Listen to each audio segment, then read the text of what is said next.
Price the lord. Hallelujah. ಸಂತೋಷವಾಗಿದ್ದೀರಾ? ನಿಮ್ಮ ಬದಿಯಲ್ಲಿರುವಂಥ ಸಹೋದರ ಕೈ ಕೊಟ್ಟು ಹೇಳಿ, ನಾನು ಸಂತೋಷವಾಗಿದ್ದೇನೆ. ದೇವರಿಗೆ ಸ್ತೋತ್ರ. 1 ಸಾಮುವೇಲ 2ನೇ ಅಧ್ಯಾಯ 1ರಿಂದ 11ನೇ ವಾಕ್ಯವನ್ನು ತೆಗೆಯಿರಿ. ಸ್ವಲ್ಪ ಸಮಯ ನಾನು ದೇವ್ರ ವಾಕ್ಯ ಹೇಳಲಿಕ್ಕೆ ಹೋಗ್ತೇನೆ. ಅದರ ನಂತರ ನಮ್ಮ ಮಧ್ಯದಲ್ಲಿ ಹಲ್ಲೆಲೂಯಾ ಗಟ್ಟಿಯಾದ ಸ್ವರದಲ್ಲಿ ಯಾರದು ಓದಬೇಕು? 1 ಸಾಮುವೇಲ ಚಾಪ್ಟರ್ 2 1-11. 1 ಸಾಮುವೇಲ 2 1ರಿಂದ 11. ಹನ್ನಳ ವಿಜ್ಞಾಪನೆ. ನನ್ನ ಹೃದಯವು ಯೆಹೋವನಲ್ಲಿ ಉಲ್ಲಾಸಿಸುತ್ತದೆ, ನನ್ನ ಕೊಂಬು ಯೆಹೋವನಿಂದ ಎತ್ತಲ್ಪಡುತ್ತದೆ. ಶತ್ರುಗಳ ಮುಂದೆ ನನ್ನ ಬಾಯಿ ತೆರೆದಿರುವುದು, ನಿನ್ನ ರಕ್ಷಣೆಯಲ್ಲಿ ಆನಂದಿಸುತ್ತೇನೆ.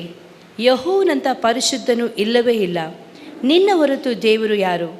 ನಮ್ಮ ದೇವರೇ ಅಸಮಾನವಾದ ಆಶ್ರಯ ದುರ್ಗವು. ಇನ್ನು ಮುಂದೆ ಅಮ್ಮಿನಿಂದ ನುಡಿಯಬೇಡಿರಿ, ಸೊಕ್ಕಿನ ಮಾತು ನಿಮ್ಮ ಬಾಯಿಂದ ಹೊರಡದಿರಲಿ. ದೇವರಾದ ಯೆಹೋವನು ಸರ್ವಜ್ಞನು, ಆತನು ಮನುಷ್ಯರ ಕ್ರಿಯೆಗಳನ್ನು ತೂಗುವನು. ಶೂರರ ಬಿಲ್ಲುಗಳು ಮುರಿಯಲ್ಪಡುತ್ತವೆ, ಎಡವಿದವರು ಶೌರ್ಯವೆಂಬ ನಡುಕಟ್ಟನ್ನು ಬೆಗೆದಿದ್ದಾರೆ. ಹೊಟ್ಟೆ ತುಂಬ ಉಣ್ಣುತ್ತಿದ್ದವರು ಅನ್ನಕ್ಕೋಸ್ಕರವಾಗಿ ಕೂಲಿ ಮಾಡುತ್ತಾರೆ, ಹಸಿವೆಗೊಂಡವರು ಉಂಡು ಸುಖದಿಂದಿರುತ್ತಾರೆ. ಬಂಜೆಯು 7 ಮಂದಿ ಮಕ್ಕಳನ್ನು ಹೆರುವಳು, ಮಕ್ಕಳುಳ್ಳವಳು ದಿಕ್ಕಿಲ್ಲದೆ ಹೋಗುವಳು. ಯೆಹೋವನೇ ಸಾಯಿಸುವವನು, ಬದುಕಿಸುವವನು, ಪಾತಾಳದಲ್ಲಿ ದೊಬ್ಬುವವನು, ಮೇಲಕ್ಕೆ ಬರಮಾಡುವವನು ಆತನೇ. ಬಡತನ ಸಿರಿತನಗಳನ್ನು ಕೊಡುವವನು, ತಗ್ಗಿಸುವವನು, ಹೆಚ್ಚಿಸುವವನು ಯೆಹೋವನೇ. ಆತನು ದೀನನನ್ನು ಧೂಳಿಯಿಂದ ಎತ್ತಿ, ದರಿದ್ರನನ್ನು ತಿಪ್ಪೆಯಿಂದ ಎಬ್ಬಿಸಿ, ಪ್ರಭುಗಳೊಳಗೆ ಕುಳ್ಳಿರಿಸಿ, ಅವನಿಗೆ ಮಹಿಮಾಸಾನವನ್ನು ಬಾಧ್ಯತೆಯಾಗಿ ಅನುಗ್ರಹಿಸುವವನಾಗಿದ್ದಾನೆ. ಭೂಮಿಯ ಆಧಾರ ಸ್ತಂಭಗಳು ಯೆಹೋವನದೇ, ಆತನೇ ಅವುಗಳ ಮೇಲೆ ಭೂಮಂಡಲವನ್ನು ಸ್ಥಾಪಿಸುತ್ತಾನೆ. ಆತನು ತನ್ನ ಭಕ್ತರ ಹೆಜ್ಜೆಗಳನ್ನು ಕಾಯುವನು. ದುಷ್ಟರು ಅಂಧಕಾರದಲ್ಲಿ ಮುಳುಗಿ ಮೌನ ಹೊಂದುವರು. ಬಾಹುಬಲದಿಂದಲೇ ಯಾವನು ಜಯ ಹೊಂದಲಾರನು. ಯೆಹೋವನ ವಿರೋಧಿಗಳು ಮುರಿಯಲ್ಪಡುತ್ತಾರೆ, ಆತನು ಆಕಾಶದಿಂದ ಅವರ ಮೇಲೆ ಗರ್ಜಿಸುತ್ತಾನೆ. ಯೆಹೋವನು ಭೂಮಿಯ ಕಟ್ಟಕಡೆಯಲ್ಲಿರುವವರಿಗೆ ನ್ಯಾಯ ತೀರಿಸುವನು. ತಾನು ನೇಮಿಸಿದ ಅರಸನಿಗೆ ಬಲವನ್ನು ಅನುಗ್ರಹಿಸುವನು. ತನ್ನ ಅಭಿಷಿಕ್ತರ ಕೊಂಬವನ್ನು ಉನ್ನತ ಮಾಡುವನು. ಹಲ್ಲೆಲೂಯಾ. Praise the Lord. ಪ್ರಾರ್ಥನೆಯಿಂದ ದೇವರ ವಾಕ್ಯಗಳನ್ನು ಧ್ಯಾನಿಸೋಣ. ಪ್ರೀತಿ ಸ್ವರೂಪನಾದ ನಮ್ಮ ಪರಲೋಕದ ತಂದೆಯಾದ ದೇವರ ಯೇಸುವಿನ ನಾಮದಲ್ಲಿ ಪರಿಶುದ್ಧಾತ್ಮನ ಸಹಾಯದೊಂದಿಗೆ ನಿನ್ನ ಪಾದಕ್ಕೆ ನಾವು ಬಂದಿದ್ದೇವೆ ಸ್ವಾಮಿ. ಕರ್ತನೇ, ನೀನು ಜೀವವುಳ್ಳ ದೇವರು, ನಿನ್ನ ವಾಕ್ಯವು ಜೀವವುಳ್ಳದಾಗಿದೆ ಸ್ವಾಮಿ. ಇಬ್ರಿಯ 4:12 ಹೇಳಿದಂತೆ ದೇವರ ವಾಕ್ಯವು ಇಬ್ಬಾಯಿ ಕತ್ತಿಗಿಂತಲೂ ಹರಿತವಾದುದು, ಅದು ಕಾರ್ಯ ಸಾಧಕವಾದುದು, ಅದು ಕೀಲು ಮಜ್ಜೆಗಳನ್ನು ವಿಭಾಗಿಸುವಷ್ಟ ಮಟ್ಟಿಗೆ ಅದು ತೂರಿ ಹೋಗುವಂಥದ್ದೆಂಬುದಾಗಿ ಜೀವವುಳ್ಳ ವಾಕ್ಯದ ಮೂಲಕ ನೀನು ನಮ್ಮ ಜೊತೆಯಲ್ಲಿ ಮಾತನಾಡಬೇಕಾಗಿ ಕೇಳಿಕೊಡ್ತಾನೆ. ಎಲ್ಲ ಘನವನ್ನು ಮಾನ ಮಹಿಮೆಯನ್ನು ಕರ್ತನೆ ನಿನಗೊಬ್ಬನಿಗೆ ನಾವು ಸಲ್ಲಿಸುತ್ತೇವೆ. ಯೇಸುವಿನ ಪರಿಶುದ್ಧ ನಾಮದಲ್ಲಿ ಬೇಡಿ ಹೊಂದಿದ್ದೇವೆ ನಮ್ಮ ತಂದೆಯಾದ ದೇವರೇ, amen. Hallelujah. Praise the lord. ಇಲ್ಲಿ ನಾವು ಹೆಡ್ಡಿಂಗ್ ಅನ್ನು ನೋಡ್ತಾ ಇದ್ದೇವೆ, ಹನ್ನಳ ವಿಜ್ಞಾಪನೆ. ಅದರ ನಂತರವಾಗಿ ನೋಡುವಂಥದ್ದು ಹನ್ನಳು ದೇವರನ್ನು ಸ್ತುತಿಸಿ ಮಹಿಮೆ ಪಡಿಸುವಂಥ ಒಂದು ಕಾರ್ಯವನ್ನು ಅಲ್ಲಿ ನಾವು ಕಾಣಲಿಕ್ಕೆ ನಮಗೆ ಸಾಧ್ಯವಾಗ್ತಾ ಇದೆ. ದೇವರು ನಮ್ಮ ಜೀವಿತದಲ್ಲಿ ಉಪಕಾರಗಳನ್ನು ಮಾಡುವಾಗ, ಅದ್ಭುತಗಳನ್ನು ಮಾಡುವಾಗ ನಾವು ಯಾವಾಗಲೂ ಆತನಿಗೆ ನಾವು ಕೃತಜ್ಞತೆ ಉಳ್ಳವರಾಗಿ ಮಹಿಮೆಯನ್ನು ಸಲ್ಲಿಸುವವರಾಗಿರಬೇಕು. 103 ಕೀರ್ತನೆ 1-2 ವಾಕ್ಯ ಹೇಳ್ತದೆ, ನನ್ನ ಮನವೇ ಯೆಹೋವನನ್ನು ಕೊಂಡಾಡು, ನನ್ನ ಸರ್ವೇಂದ್ರಿಯಗಳೇ ಆತನ ಪವಿತ್ರ ನಾಮವನ್ನು ಕೀರ್ತಿಸಿರಿ. ನನ್ನ ಮನವೇ ಯೆಹೋವನನ್ನು ಕೊಂಡಾಡು, ಆತನು ಮಾಡಿದ ಉಪಕಾರಗಳಲ್ಲಿ ಒಂದನ್ನು ಮರೆಯದಿರಿ ಎಂಬುದಾಗಿ. ಇಲ್ಲಿ ಹನ್ನಳ ಕುರಿತಾಗಿ ನಾವು ಈ ಒಂದು ವಾಕ್ಯ ಭಾಗ ಧ್ಯಾನಿಸುವುದಕ್ಕಿಂತ ಮುಂಚಿತವಾಗಿ ನಾನು ಕೆಲವೊಂದು ವ್ಯಕ್ತಿಗಳ ಪರಿಚಯ ನಿಮಗೆ ಅಥವಾ ಹೆಸರಿನ ಅರ್ಥವನ್ನು ಹೇಳುವುದಕ್ಕೆ ನಾನು ಇಷ್ಟಪಡುತ್ತೇನೆ. ಈಗ ಈ ಹನ್ನಳ ಕುರಿತಾಗಿ, ಸಾಮುವೇಲನ ಕುರಿತಾಗಿ ಈ ಒಂದು ಅಧ್ಯಾಯದಲ್ಲಿ ನಾವು ಹೆಚ್ಚಾಗಿ ನಾವು ಕಲೀಲಿಕ್ಕೆ ನಮಗೆ ಸಾಧ್ಯ. ನಾವು 1ನೇ ಅಧ್ಯಾಯದಲ್ಲಿ ನಾವು ಕೆಲವೊಂದು ಹೆಸರುಗಳನ್ನು ಅಲ್ಲಿ ನಾವು ನೋಡ್ತಾ ಇದ್ದೇವೆ. ಮೊದಲದಾಗಿ ಎಲ್ಕಾನ ಎಂಬುದಾಗಿ ಹೇಳುವಾಗ ಅದರ ಅರ್ಥ ಒಂದು ಹಿಬ್ರು ಅರ್ಥ, ಅದರ ಒಂದು ಸರಿಯಾದಂಥ ಅರ್ಥ ಅದು ದೇವರು ಸೃಷ್ಟಿಸಿದನೆಂಬುದಾಗಿ ಅರ್ಥ. ಎಲ್ಕಾನ ಎಂದರೆ ಅರ್ಥ ಏನು? ಇಬ್ರಿನಲ್ಲಿ ದೇವರು ಸೃಷ್ಟಿಸಿದನು ಎಂಬುದಾಗಿ ಅರ್ಥ ಬರುತ್ತದೆ. ನೋಡಿ, ಇಬ್ರಿನಿಂದ ಆರಂಭವಾಗುವ ಪ್ರತಿಯೊಂದು ಹೆಸರುಗಳಲ್ಲಿ ಎಲ್ ಎಂಬಂಥ ಪದ ಬರ್ತದೆ. ಎಲ್ ಎಂದರೆ ದೇವರೆಂಬುದಾಗಿ, ಎಲ್ ಎಂದರೆ ಏನು? ದೇವರು ಎಂಬುದಾಗಿ ಅರ್ಥ ಬರ್ತದೆ. ಎಲ್ಕಾನ ಎಂಬುದಾಗಿ ಹೇಳಿದರೆ ದೇವರು ಸೃಷ್ಟಿಸಿದನು, ದೇವರು ಸೃಷ್ಟಿಸಿದನೆಂಬುದಾಗಿ ಅರ್ಥ. ಹನ್ನ ಎಂದರೆ ಅರ್ಥ ಏನು? ಅನ್ನ ಎಂದರೆ ದೇವರ ದಯೆ ಅಥವಾ ದೇವರ ಕೃಪೆ. ಅನ್ನ ಎಂದರೆ ಏನು? ಅರ್ಥ ಏನು? ದೇವರ ದಯೆ ಅಥವಾ ದೇವರ ಕೃಪೆ ಎಂಬುದಾಗಿ ಅರ್ಥ ಬರ್ತದೆ. ಪೆನಿನ್ನ ಎಂದರೆ ಅರ್ಥ ಏನು? ಪೆನಿನ್ನ ಎಂದರೆ ಅದು ಏನು ಹೇಳ್ತಾರೆ, ಅಮೂಲ್ಯವಾದ ಕಲ್ಲು ಅಥವಾ ರತ್ನ ಎಂಬುದಾಗಿ ಅರ್ಥ ಬರ್ತದೆ. ಪೆನಿನ್ನ ಅಂದರೆ ಅರ್ಥ ಏನು? ಅಮೂಲ್ಯವಾದ ಕಲ್ಲು ಅಥವಾ ರತ್ನ ಎಂಬುದಾಗಿ, ರತ್ನ ಅಂದರೆ ಡೈಮಂಡ್ ಎಂಬುದಾಗಿ ನಾವು ಹೇಳ್ತೇವೆ, ರತ್ನ ಎಂಬುದಾಗಿ ಅರ್ಥ ಬರ್ತದೆ. ಎಲಿ ಎಂಬ ಯಾಜಕನ ಕುರಿತಾಗಿ ಕೂಡ ಈ ಒಂದು ಅಧ್ಯಾಯದಲ್ಲಿ ನಾವು ಕಾಣ್ತೇವೆ. ಎಲಿ ಎಂಬುದಾಗಿ ಹೇಳಬೇಕಾದ್ರೆ ನನ್ನ ದೇವರೇ. ಎಲಿ ಎಂಬುದಾಗಿ ಹೇಳಿದ ಅರ್ಥ ಏನು? ನನ್ನ ದೇವರೇ. ಸ್ವಾಮಿ ಕ್ರೂಜಿಯಲ್ಲಿ ಸಾಯುವ ಸಂದರ್ಭದಲ್ಲಿ 3 ಸಾಲ ಹೇಳ್ತಾ ಇದ್ದಾನೆ, ಎಲಿ ಎಲಿ ಲಮ ಸಬಕ್ತಾನಿ. Praise God. ಅಲ್ಲಿ ನಾವು ನೋಡ್ತಾ ಇದ್ದೇವೆ, ಎಲಿ ಎಂದರೆ ಅರ್ಥ ಏನು? ನನ್ನ ದೇವರೇ ಎಂಬುದಾಗಿ ಅರ್ಥ ಬರ್ತದೆ. ಸಾಮುವೇಲ್ ಅಂದರೆ ಅರ್ಥ ಏನು? ದೇವರಿಂದ ಬೇಡಿ ಪಡ್ಕೊಂಡಿದ್ದೇನೆ. ಸಾಮುವೇಲ್ ಅಂದರೆ ಅರ್ಥ ಏನು? ದೇವರಿಂದ ಬೇಡಿ ಪಡ್ಕೊಂಡಿದ್ದೇನೆ ಎಂಬುದಾಗಿ ಅರ್ಥ ಬರ್ತದೆ. ಇಲ್ಲಿ ವ್ಯಕ್ತಿ ಜೀವಿತಗಳನ್ನು ಇಲ್ಲಿ ನಾವು ಕಾಣ್ತಾ ಇದ್ದೇವೆ ಈ ಒಂದು ಅಧ್ಯಾಯದಲ್ಲಿ. ಅದೇ ರೀತಿಯಲ್ಲಿ ಇವರ ಪಾತ್ರಗಳು ಯಾವುದಕ್ಕೆ ಗುರುತಿಸಲ್ಪಡ್ತದೆ ಅಥವಾ ಯಾವುದಕ್ಕೆ ಸೂಚನೆ ಎಂಬುದಾಗಿ ಸರಿಯಾಗಿ ನಾವು ತಿಳ್ಕೋಬೇಕು. ಹನ್ನ ಎಂಬಂಥ ಸ್ತ್ರೀಯು ಅದು ಸಭೆಯನ್ನು ಪ್ರತಿನಿಧಿಸುತ್ತದೆ ಅಥವಾ ಒಬ್ಬ ವಿಶ್ವಾಸಿಯನ್ನು ಅದು ಪ್ರತಿನಿಧಿಸುವಂಥದ್ದೆಂಬುದಾಗಿ ನಾವು ತಿಳ್ಕೊಳ್ಬೇಕು. ಎಲ್ಕಾನನು ಕರ್ತನಾದ ಯೇಸು ಕ್ರಿಸ್ತನಿಗೆ ಗುರುತಾಗಿದ್ದಾನೆ. ಎಲ್ಕಾನ್ ಯಾರಿಗೆ ಗುರುತಾಗಿದ್ದಾನೆ? ಕರ್ತನಾದ ಯೇಸು ಕ್ರಿಸ್ತನಿಗೆ ಸೂಚನೆ ಅಥವಾ ಗುರುತು ಎಂಬುದಾಗಿ ಅಲ್ಲಿ ನಾವು ತಿಳ್ಕೊಳ್ಳಬೇಕು. ಅಥವಾ ಪೆನಿನ್ನ ಎಂಬುವವಳು ನಿಂದಿಸುವವರ ಗುಂಪಿನಲ್ಲಿದ್ದಾಳೆ. ಪೆನಿನ್ ಎಂಬವಳು ಯಾರಲ್ಲಿದ್ದಾಳೆ? ನಿಂದಿಸುವವರ ಒಂದು ಗುಂಪಿನಲ್ಲಿದ್ದಾಳೆ. ಎಲಿ ಎಂಬಂಥ ಯಾಜಕನು ಪರಿಶುದ್ಧ ಆತ್ಮನಿಗೆ ಗುರುತಾಗಿದ್ದಾನೆ. ಪರಿಶುದ್ಧಾತ್ಮನ ಇವತ್ತು ಸಭೆಯನ್ನು ಪರಿಪಾಲಿಸ್ತಾ ಇದ್ದಾನೆ. ಪರಿಶುದ್ಧಾತ್ಮನ ಪಾತ್ರೆಯನ್ನು ಸಭೆಯಲ್ಲಿ ಇವತ್ತು, ಯಾಕಂದರೆ ಯೋಹನ್ನನ ಸುವಾರ್ತೆ 14ನೇ ಅಧ್ಯಾಯದ 16, 17 ವಾಕ್ಯ, book of John gospel chapter 14 verses 15-16 ನಾವು ನೋಡ್ತೇವೆ. ಕರ್ತನಾದ ಯೇಸು ಕ್ರಿಸ್ತನು ಆತನು ಶಿಲುಬೆಗೆ ಹೋಗುವುದಕ್ಕಿಂತ ಮುಂಚಿತವಾಗಿ ತನ್ನ ಶಿಷ್ಯರು ನೋಡಿಕೊಂಡು ಈ ರೀತಿಯಲ್ಲಿ ಹೇಳ್ತಾ ಇದ್ದಾನೆ, ನಾನು ತಂದೆಯ ಬಳಿ ಬೇಡಿಕೊಳ್ಳುತ್ತೇನೆ, ಆತನು ನಿಮಗೊಬ್ಬ ಸಹಾಯಕನನ್ನು ಕೊಡುವನು, ಆ ಸಹಾಯಕನು ಸದಾಕಾಲ ನಿಮ್ಮೊಂದಿಗಿರುವನು. ಹಲ್ಲೆಲೂಯಾ. ಪವಿತ್ರಾತ್ಮನ ಇವತ್ತು ಒಬ್ಬ ವಿಶ್ವಾಸಿಯ ಜೊತೆಯಲ್ಲಿ ಸದಾಕಾಲ ಇರುವುದಕ್ಕಾಗಿ ಬಂದಿದ್ದಾನೆ. ಹಲ್ಲೆಲೂಯಾ. ಹಾಗಾದರೆ ಪರಿಶುದ್ಧಾತ್ಮನಿಗೆ ಗುರುತು ಯಾರಾಗಿದ್ದಾನೆ? ಎಲಿ ಎಂಬಂಥ ಯಾಜಕನು ಪರಿಶುದ್ಧಾತ್ಮನಿಗೆ ಗುರುತು ಎಂಬುದಾಗಿ ನಾವು ತಿಳ್ಕೊಳ್ಳೋಕ್ಕೆ ಸಾಧ್ಯ. ಹನ್ನಳ ಕುರಿತಾಗಿ ಧ್ಯಾನಿಸುವುದಾದರೆ, ಎಲ್ಕಾನ ಎಂಬಂಥ ವ್ಯಕ್ತಿಗೆ 2 ಹೆಂಡತಿಯರು. ಹಳೆ ಒಡಂಬಡಿಕೆ ಕಾಲ ಅದು, ಹೊಸ ಒಡಂಬಡಿಕೆಯಲ್ಲಿ ಅದು ನಡೆಯುವುದಿಲ್ಲ. Praise God. ಅಲ್ಲಿ 2 ಹೆಂಡತಿಯರಿದ್ದರು. ಒಬ್ಬಳ ಹೆಸರು ಅನ್ನ, ಇನ್ನೊಬ್ಬಳ ಹೆಸರು ಏನಾಗಿದೆ? ಪೆನಿನ್ನ ಎಂಬುದಾಗಿ ಅಲ್ಲಿ ಅರ್ಥ ಬರ್ತಾ ಇದೆ. ಆದರೆ ಇಲ್ಲಿ ಅನ್ನಳಿಗೆ ಹೃದಯದಲ್ಲಿ ಒಂದು ನೋವು, ಹೃದಯದಲ್ಲಿ ಒಂದು ವೇದನೆ, ಒಂದು ಚಿಂತೆ. ಯಾವುದಕ್ಕೋಸ್ಕರ? ಅವಳಿಗೆ ಏನಿರಲಿಲ್ಲ, ಗರ್ಭಫಲ ಇರಲಿಲ್ಲ, ಅವರಿಗೆ ಮಕ್ಕಳಿರಲಿಲ್ಲ. ಆ ಒಂದು ಚಿಂತೆ ಅವಳಿಗಿತ್ತು. ಅದನ್ನು ಬಿಟ್ಟು ಪೆನಿನ್ನ ಸವತಿ 4 ಮತ್ತು 5ನೇ ವಾಕ್ಯದಲ್ಲಿ 6ನೇ ವಾಕ್ಯ ಓದುವಾಗ ಅಲ್ಲಿ ನಮಗೆ ಗೊತ್ತಾಗ್ತದೆ. 1ನೇ ಅಧ್ಯಾಯದಲ್ಲಿ ಈ ಪೆನಿನ್ನಳು, ಸವತಿಯಾದಂಥ ಪೆನಿನ್ನಳು ಯಾವಾಗಲೂ ಏನು ಮಾಡ್ತಾ ಇದ್ದಾಳೆ? ಈ ಹನ್ನಳನ್ನು ನೋಯಿಸ್ತಾ ಇದ್ದಾಳೆ, ನಿಂದಿಸ್ತಾ ಇದ್ದಾಳೆ, ಅವಮಾನಪಡಿಸ್ತಾ ಇದ್ದಾಳೆ, ಕೆಣಕುತ್ತಿದ್ದಾಳೆ.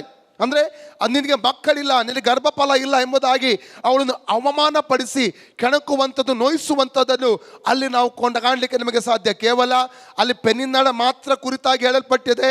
ಆದರೆ ಅನೇಕ ಜನರು ಕೂಡ ಹನ್ನಳನ್ನು ಏನು ಮಾಡ್ತಾ ಇದ್ದರು? ನಿಂದಿಸುತ್ತಾ ಇದ್ದರು. ಅನೇಕರು ಕೆಣಕುತ್ತಾ ಇದ್ದರು, ನನಗೆ ಅವಮಾನ ಪಡಿಸ್ತಿದ್ದರು. ಕಾರಣ ಹನ್ನಳಿಗೆ ಗರ್ಭಫಲ ಇರಲಿಲ್ಲ, ಹನ್ನಳಿಗೆ ಮಕ್ಕಳಿರಲಿಲ್ಲ. ಹಲ್ಲೆಲೂಯಾ. ಇವತ್ತು ನಮ್ಮನ್ನು ಕೂಡ ಅನೇಕರು ನಿಂದಿಸುತ್ತಾ ಇರಬಹುದು, ಬೇರೆ ಬೇರೆ ಕಾರಣಗಳಿಗೋಸ್ಕರವಾಗಿ. ಒಂದು ಕಡೆ ನಿಂದಿಸುವಂಥ ಗುಂಪು ಇರ್ತದೆ, ಇನ್ನೊಂದು ಕಡೆ ಹೊಗಳುವಂಥ ಗುಂಪು ಇರ್ತದೆ. ಹೊಗಳುವಾಗ ಜನರು ನಾವು ಮೇಲಕ್ಕೆ ಎತ್ತಿ ಹಾರಿ ಹೋಗಬಾರದು, ಅಥವಾ ಕೆಣಕುವಂಥ ಸಂದರ್ಭದಲ್ಲಿ ಕುಗ್ಗಿ ಹೋಗಬಾರದು. ಹಲ್ಲೆಲೂಯಾ.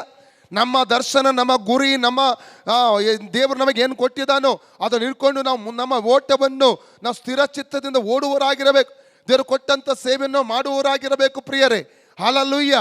ಇಲ್ಲಿ ನಾವು ನೋಡುವುದಾದರೆ, ಹನ್ನಳ ಕುರಿತಾಗಿ ಧ್ಯಾನಿಸುವುದಾದರೆ, ಹನ್ನ ಎಂದರೆ ಅರ್ಥ ಆವಾಗಲೇ ಹೇಳಿದ್ದೇನೆ, ದೇವರ ದಯೆ ಅಥವಾ ದೇವರ ಕೃಪೆ ಎಂಬುದಾಗಿ ಅರ್ಥ.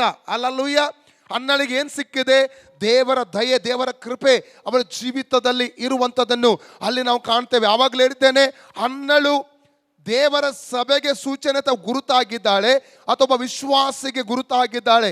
ಇವತ್ತು ಸಭೆಗಳಲ್ಲಿ ಬಂಜೆತನ ಬರುವಾಗ, ಸಭೆಗಳಲ್ಲಿ ವಿಶ್ವಾಸಿಗಳ ಜೀವಿತದಲ್ಲಿ ಒಂದೇ ಒಂದು ಆತ್ಮವನ್ನು ಗೆಲ್ಲುವುದಕ್ಕೆ ಸಾಧ್ಯವಾಗದಿರುವಾಗ ನಮ್ಮಲ್ಲಿ ಹಲ್ಲೆಲೂಯ ಒಂದು ನಿಂದೆ ನಮ್ಮಲ್ಲಿ ಇರ್ತದೆ, ಒಂದು ಹಲ್ಲೆಲೂಯ ಅಥವಾ ಒಂದು ದೂಷಣೆ ನಮ್ಮಲ್ಲಿದೆ.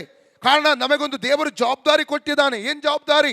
ಮತ್ತಾಯನ ಸುವಾರ್ತೆ 28ನೇ ಅಧ್ಯಾಯದ 16ರಿಂದ 20 ವಾಕ್ಯವನ್ನು ಓದುವಾಗ ಸ್ವರ್ಗಾರೋಹಣ ಆಗುವುದಕ್ಕಿಂತ ಮುಂಚಿತವಾಗಿ ಕರ್ತರಾದ ಯೇಸು ಸ್ವಾಮಿ ನಾವು ಕೊಟ್ಟಂಥ ಒಂದು ಜವಾಬ್ದಾರಿ, ನೀವು ಇಡೀ ಭೂಲೋಕಕ್ಕೆ ಹೋಗಿ ಏನು ಮಾಡಬೇಕು? ಸುವಾರ್ತೆಯನ್ನು ಸಾರಬೇಕು, ಎಲ್ಲ ಜನರನ್ನು ನನ್ನ ಶಿಷ್ಯರನ್ನಾಗಿ ಮಾಡಬೇಕು. ಅಲ್ಲಲ್ಲಿಯ ಅವರಿಗೆ ನಾನು ತಂದೆ ಮಗ ಪವಿತ್ರ ದೀಕ್ಷಾಸನ ಕೊಡಬೇಕು. ನಾನು ನಿಮಗೆ ಕಲಿಸಿಕೊಟ್ಟದ್ದನ್ನು ಅವರಿಗೆ ಕಾಪಾಡಿಕೊಳ್ಳುವುದಕ್ಕಾಗಿ ನೀವು ಕಲಿಸಿಕೊಡಬೇಕು. ಯುಗದ ಸಮಾಪ್ತಿಯವರೆಗೂ ನಾನು ನಿಮ್ಮೊಂದಿಗೆ ಇದ್ದೇನೆಂಬಂಥ ಒಂದು ಆಜ್ಞೆಯನ್ನು ಸ್ವರ್ಗಾರೋಹಣಕ್ಕಿಂತ ಮುಂಚಿತವಾಗಿ ಕರ್ತನಾದ ಯೇಸು ಸ್ವಾಮಿ ಕೊಟ್ಟಿದ್ದಾನೆ ಪ್ರಿಯರೇ. ಅಲ್ಲಲ್ಲೋಯ್ಯ, ಪ್ರೈಸ್ ಗಾಡ್. ಇವತ್ತು ನಮ್ಮಲ್ಲಿ ಅನ್ನಳಲ್ಲಿ ಒಂದು ಭಾರ ಬರ್ತಾ ಇದೆ. ಏನು ಗೊತ್ತುಂಟಾ? ಈ ಅವಮಾನ ಅವಳಿಗೆ ಸಹಿಸ್ಲಿಕ್ಕೆ ಆಗ್ತಾ ಇಲ್ಲ. ಅಲ್ಲಲ್ಲಯ್ಯ, ಈ ನೋವು ಅವಳಿಗೆ ಸಹಿಸ್ಲಿಕ್ಕೆ ಆಗ್ತಾ ಇಲ್ಲ. ಈ ದೂಷಣೆ ನಿಂದೆ ಸಹಿಸ್ಲಿಕ್ಕೆ ಆಗ್ತಾ ಇಲ್ಲ. ಅವಳಲ್ಲಿ ಒಂದು ವೈರಾಗ್ಯ ಬರ್ತಾ ಇದೆ. ನಾನು ಮಕ್ಕಳನ್ನು ಹಡೆಯಬೇಕು, ನಾನು ಮಕ್ಕಳ ಸಂತತಿಯನ್ನು ಹಡೆಯಬೇಕು, ನಾನು ಮಕ್ಕಳಿಗೆ ನಾನು ಜನ್ಮ ಕೊಡಬೇಕು. ಅವಳಲ್ಲಿ ಒಂದು ವೈರಾಗ್ಯ ಅಲ್ಲಿ ಬರುವಂಥದ್ದನ್ನು ಅಲ್ಲಿ ನಾವು ಕಾಣ್ತಾ ಇದ್ದೇವೆ. ಇವತ್ತು ನಮ್ಮನ್ನೇ ನಾವು ಪ್ರಶ್ನೆ ಮಾಡಿಕೊಳ್ಳುವ, ರಕ್ಷಣೆ ಒಂದು 5 ವರ್ಷ ಆಗಿರ್ಬೋದು, 10 ವರ್ಷ ಆಗಿರ್ಬೋದು, 15 ವರ್ಷ ಆಗಿರ್ಬೋದು. ಆದರೆ ಎಷ್ಟು ಆತ್ಮಗಳಿಗೆ ನಾವು ಸುವಾರ್ತೆ ಸಾರಿದ್ದೇವೆ? ಎಷ್ಟು ಆತ್ಮಗಳಿಗೆ ನಾವು ಸುವಾರ್ತೆಯನ್ನು ಹೇಳಿದ್ದೇವೆ? ಅಲ್ಲಲ್ಲಿ ನಮಗಂತ ನಾನು ಇಂಥ ವ್ಯಕ್ತಿಗೆ ಸುವಾರ್ತೆ ಸಾರಿ ರಕ್ಷಣೆಗೆ ನಡೆಸಿದ್ದೇನೆಂಬುದಾಗಿ ಯಾವುದಾದ್ರೂ ಒಂದು ಉದಾಹರಣೆ ನಮ್ಮಲ್ಲಿ ಇದೆಯೋ? ನಮ್ಮನ್ನೇ ಪರೀಕ್ಷೆ ಮಾಡಿಕೊಳ್ಳು. ಬೇಕಾದ ಹಾಡು ಮಾಡೋಕ್ಕೆ ತುಂಬ ಕಡೆ ಹೋಗ್ತೇವೆ, ಬೇಗ ರಕ್ಷಣೆ ಹೊಂದಿದ ಹಾಡು ಮಾಡಲಿಕ್ಕೆ ಬೇಗ ಹೋಗ್ತೇವೆ ನಾವು. ಆದರೆ ಎಷ್ಟು ಜನರಿಗೆ ಸುವಾರ್ತೆ ಸಾರಿ ದೇವರ ಕಡೆಗೆ ನಡೆಸಿದ್ದೇವೆ ನಾವು? ಎಷ್ಟು ಜನರನ್ನು ದೇವರಲ್ಲಿ ಸ್ಥಿರವಾಗಿ ನಾವು ನಿಲ್ಲಿಸಿದ್ದೇವೆ? ನಮ್ಮನ್ನೇ ನಾವು ಪ್ರಶ್ನೆ ಮಾಡಿಕೊಳ್ಳಬೇಕು ಪ್ರಿಯರೇ. ಅಲ್ಲಲ್ಲಯ್ಯ, ಇಲ್ಲದ ದೇವರ ಸನ್ನಿಧಿಗೆ ಹೋಗುವಾಗ ದೇವರು ಇದರ ಲೆಕ್ಕ ನಮಗೆ ಕೇಳ್ತಾನೆ. ಎಷ್ಟು ಆತ್ಮಗಳಿಗೆ ನೀವು ಸ್ವಾರ್ಥ ಸಾರಿದೆ ಎಂಬುದಾಗಿ. Hallelujah, hallelujah, hallelujah, hallelujah. ನಮಗೊಂದು ಗರ್ಭಫಲ ಬೇಕು ಪ್ರಿಯರೇ. ಹಾಲೆಲೂಯಾ, ನಮಗೊಂದು ಆತ್ಮಿಕ ಗರ್ಭಫಲ ಬೇಕು. ನಾವು ಸ್ವಾರ್ಥ ಸಾರಿ ಆತ್ಮಗಳನ್ನು ಗೆಲ್ಲಬೇಕು. ಕರ್ತನಿಗಾಗಿ ನಾವು ಆತ್ಮಗಳನ್ನು ದೇವರ ರಾಜ್ಯಕ್ಕೆ ತರುವವರಾಗಿರಬೇಕು. ಆ ಒಂದು ವೇಳೆ ನಮ್ಮಲ್ಲಿ ಇವತ್ತಿನವರೆಗೆ ಬಂಜೆತನ ಇರುವುದಾದರೆ, ಆತ್ಮಿಕ ಬಂಜೆತನ ನಮ್ಮಲ್ಲಿ ಇವತ್ತಿನವೇ ಇರುವುದಾದರೆ, ಇವತ್ತು ನಾವು ವೈರಾಗ್ಯದೊಂದಿಗೆ ನಿಲ್ಲೋಣ. ನಾನು ಇಷ್ಟು ಆತ್ಮಗಳಿಗೆ ಸುವಾರ್ತೆ ಸಾರುವೆನು, ಇಷ್ಟು ಆತ್ಮಗಳ ದೇವರಿಗೆ ತರುವೆನು, ಇಷ್ಟು ಆತ್ಮಗಳ ದೇವರಲ್ಲಿ ನಾನು ನಿಲ್ಲಿಸುವೆನೆಂಬಂತ ಒಂದು ದೃಢವಾದ ತೀರ್ಮಾನ ಇವತ್ತು ನಾವು ಮಾಡಿಕೊಳ್ಳೋಣ. Hallelujah, hallelujah. ಬೇಕಾದ್ರೆ ಬಂದವರಿಗೆ ಬೇಕಾದರೆ ಏನೆಲ್ಲ ಹೇಳ್ಕೊಂಡು ಹಿಂದಕ್ಕೆ ಕಳಿಸುತ್ತೇವೆ. Hallelujah, praise the Lord. ಮೊನ್ನೆ ದಿವಸ ಹೋದಾಗ ಒಂದು ಮನೆಗೆ ಒಬ್ಬರು ಹೋಗಿ ಹೇಳಿದ್ರಂತೆ, ನೀವು ಹೋಗಬೇಡಿ, ಸಭೆಗೆ ಹೋಗಬೇಡಿ ಅಂತ. ಅವರು ಬರ್ತಾ ಇದ್ದಾರೆ, ಆದರೆ ಅವರು ಪ್ರಾಯದವರೊಬ್ಬರು ಹೋಗಿ ಅವ್ರಿಗೆ ಹೇಳ್ತಿರ್ತಾರಂತೆ. ಅವರು ತುಂಬ ಒಂದು ಬೇಸರ ಆಯ್ತಂತೆ. ಆ ಒಂದು ಹೆಗಸಿಗೆ ಸುವಾರ್ತೆ ನಾವು ಸಾರುವುದಿಲ್ಲ, ಹೇಳ್ಕೊಂಡು ಬರ್ತೇವೆ ಎಲ್ಲ ಕಡೆ. ಅಲ್ಲ, ಒಂದು ಆತ್ಮವನ್ನು ಜರಿಸುವುದಕ್ಕೆ, ಒಂದು ಆತ್ಮ ಗೆಲ್ಲುವುದಕ್ಕೆ ನಮಗೆ ಆಗುವುದಿಲ್ಲ. ಹಲ್ಲೆಲೂಯಾ. ಇವತ್ತು ನಾವು ಒಂದು ತೀರ್ಮಾನ ತೆಗೆದುಕೊಳ್ಳೋಣ ಪ್ರಿಯರೇ. ಹಲ್ಲೆಲೂಯಾ. ಆತ್ಮಗಳನ್ನು ಕಟ್ಟಲಿಕ್ಕೆ ನಾನು ಇಷ್ಟಪಡ್ತೇನೆ, ಆತ್ಮಗಳನ್ನು ಗೆಲ್ಲಲಿಕ್ಕೆ ಇಷ್ಟಪಡುತ್ತೇನೆ, ಆತ್ಮ ಕರ್ತನ ನಿಲ್ಲಿಸಲಿಕ್ಕೆ ಇಷ್ಟಪಡ್ತೇನೆ. ಅದರ ಲೆಕ್ಕ ಒಂದಲ್ಲ ಒಂದು ದಿವಸ ನಾನು ದೇವರಿಗೆ ಕೊಡಲೇಬೇಕು. Hallelujah, praise the Lord. ಒಂದು ದೃಢವಾದ ಒಂದು ತೀರ್ಮಾನವನ್ನು ಇವತ್ತಿನ ದಿವಸದಲ್ಲಿ ನಾವು ತೆಗೆದುಕೊಳ್ಳೋಣ ಪ್ರಿಯರೇ. ಹಲ್ಲೆಲೂಯಾ. ಹನ್ನ ಅವಳು ಬಂಜೆಯಾಗಿದ್ದಳು, ಆದರೆ ಅವಳಿಗೆ ಏನು ಒಂದು ಭಾರ ಬರ್ತಾ ಇದೆ, ಆತ್ಮ ಭಾರ ಅವಳಲ್ಲಿ ಬರುವಂಥದ್ದನ್ನು ನಾವು ಅಲ್ಲಿ ತಿಳ್ಕೊಳ್ತಾ ಅವಳು ಏನು ಮಾಡ್ತಾ ಇದ್ದ? ಆತ್ಮ ಭಾರ ಬಂದದರಿಂದಾಗಿ ನಾವು 10ರಿಂದ 18 ವಾಕ್ಯ 1ನೇ ಅಧ್ಯಾಯದಲ್ಲಿ, 1 ಸಾಮೇಲ 1ನೇ ಅಧ್ಯಾಯ 10ರಿಂದ 18ನೇ ವಾಕ್ಯದಲ್ಲಿ ಓದುವುದಾದರೆ ಅವಳು ಆಲಯಕ್ಕೆ ಹೋಗ್ತಾಳೆ. ಇಲ್ಲಿಯವರೆಗೆ ಹೋದ ರೀತಿಯಲ್ಲಿ ಆಲಯಕ್ಕೆ ಹೋಗ್ತಾ ಇಲ್ಲ. ಅವಳು ಒಂದು ಹರಕೆ ಮಾಡಿಕೊಂಡು ಅಲ್ಲಿ ಪ್ರಾರ್ಥಿಸುವಂಥದ್ದನ್ನು ಕಾಣ್ತೇವೆ. ಕೀರ್ತನೆ ಪುಸ್ತಕದ 2ನೇ ಅಧ್ಯಾಯದ 8ನೇ ವಾಕ್ಯ ಏನು ಹೇಳ್ತಾ ಇದೆ? ನನ್ನನ್ನು ಬೇಡಿಕೋ. ಹಲ್ಲೆಲೂಯಾ. ದೇವರೇನು ಹೇಳ್ತಿದ್ದಾನೆ? ನನ್ನನ್ನು ಬೇಡಿಕೋ. ನೀನು ಬೇಡುವುದಾದರೆ ಅನ್ಯ ಜನಾಂಗಗಳನ್ನು ನಿನಗೆ ಅಧೀನ ಮಾಡುವೆನು. ಸಾಮ್ಸ್ ಚಾಪ್ಟರ್ 2:8 ಏನು ಹೇಳ್ತದೆ? ನೀನು ಬೇಡಿಕೊಂಡರೆ ನಾನು ಅನ್ಯ ಜನಗಳನ್ನೆಲ್ಲ ನಿನಗೆ ಅಧೀನ ಮಾಡುವೆನು. ನೀನು ಬೇಡಿಕೊಂಡರೆ ಅನ್ಯ ಜನಾಂಗಗಳು ನಿನಗೆ ಅಧೀನ ಮಾಡುವೆನು. ದೇವರ ವಾಗ್ದಾನ ಅಲ್ಲಿ ಇದೆ.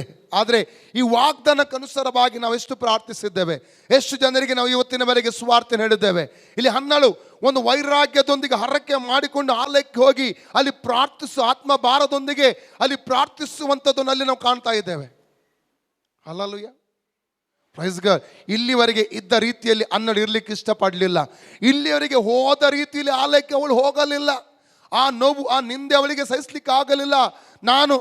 ನಾನು ಗರ್ಭಫಲ ಕೊಡಬೇಕು, ಮಕ್ಕಳು ನನಗೆ ಉಂಟಾಗಬೇಕು.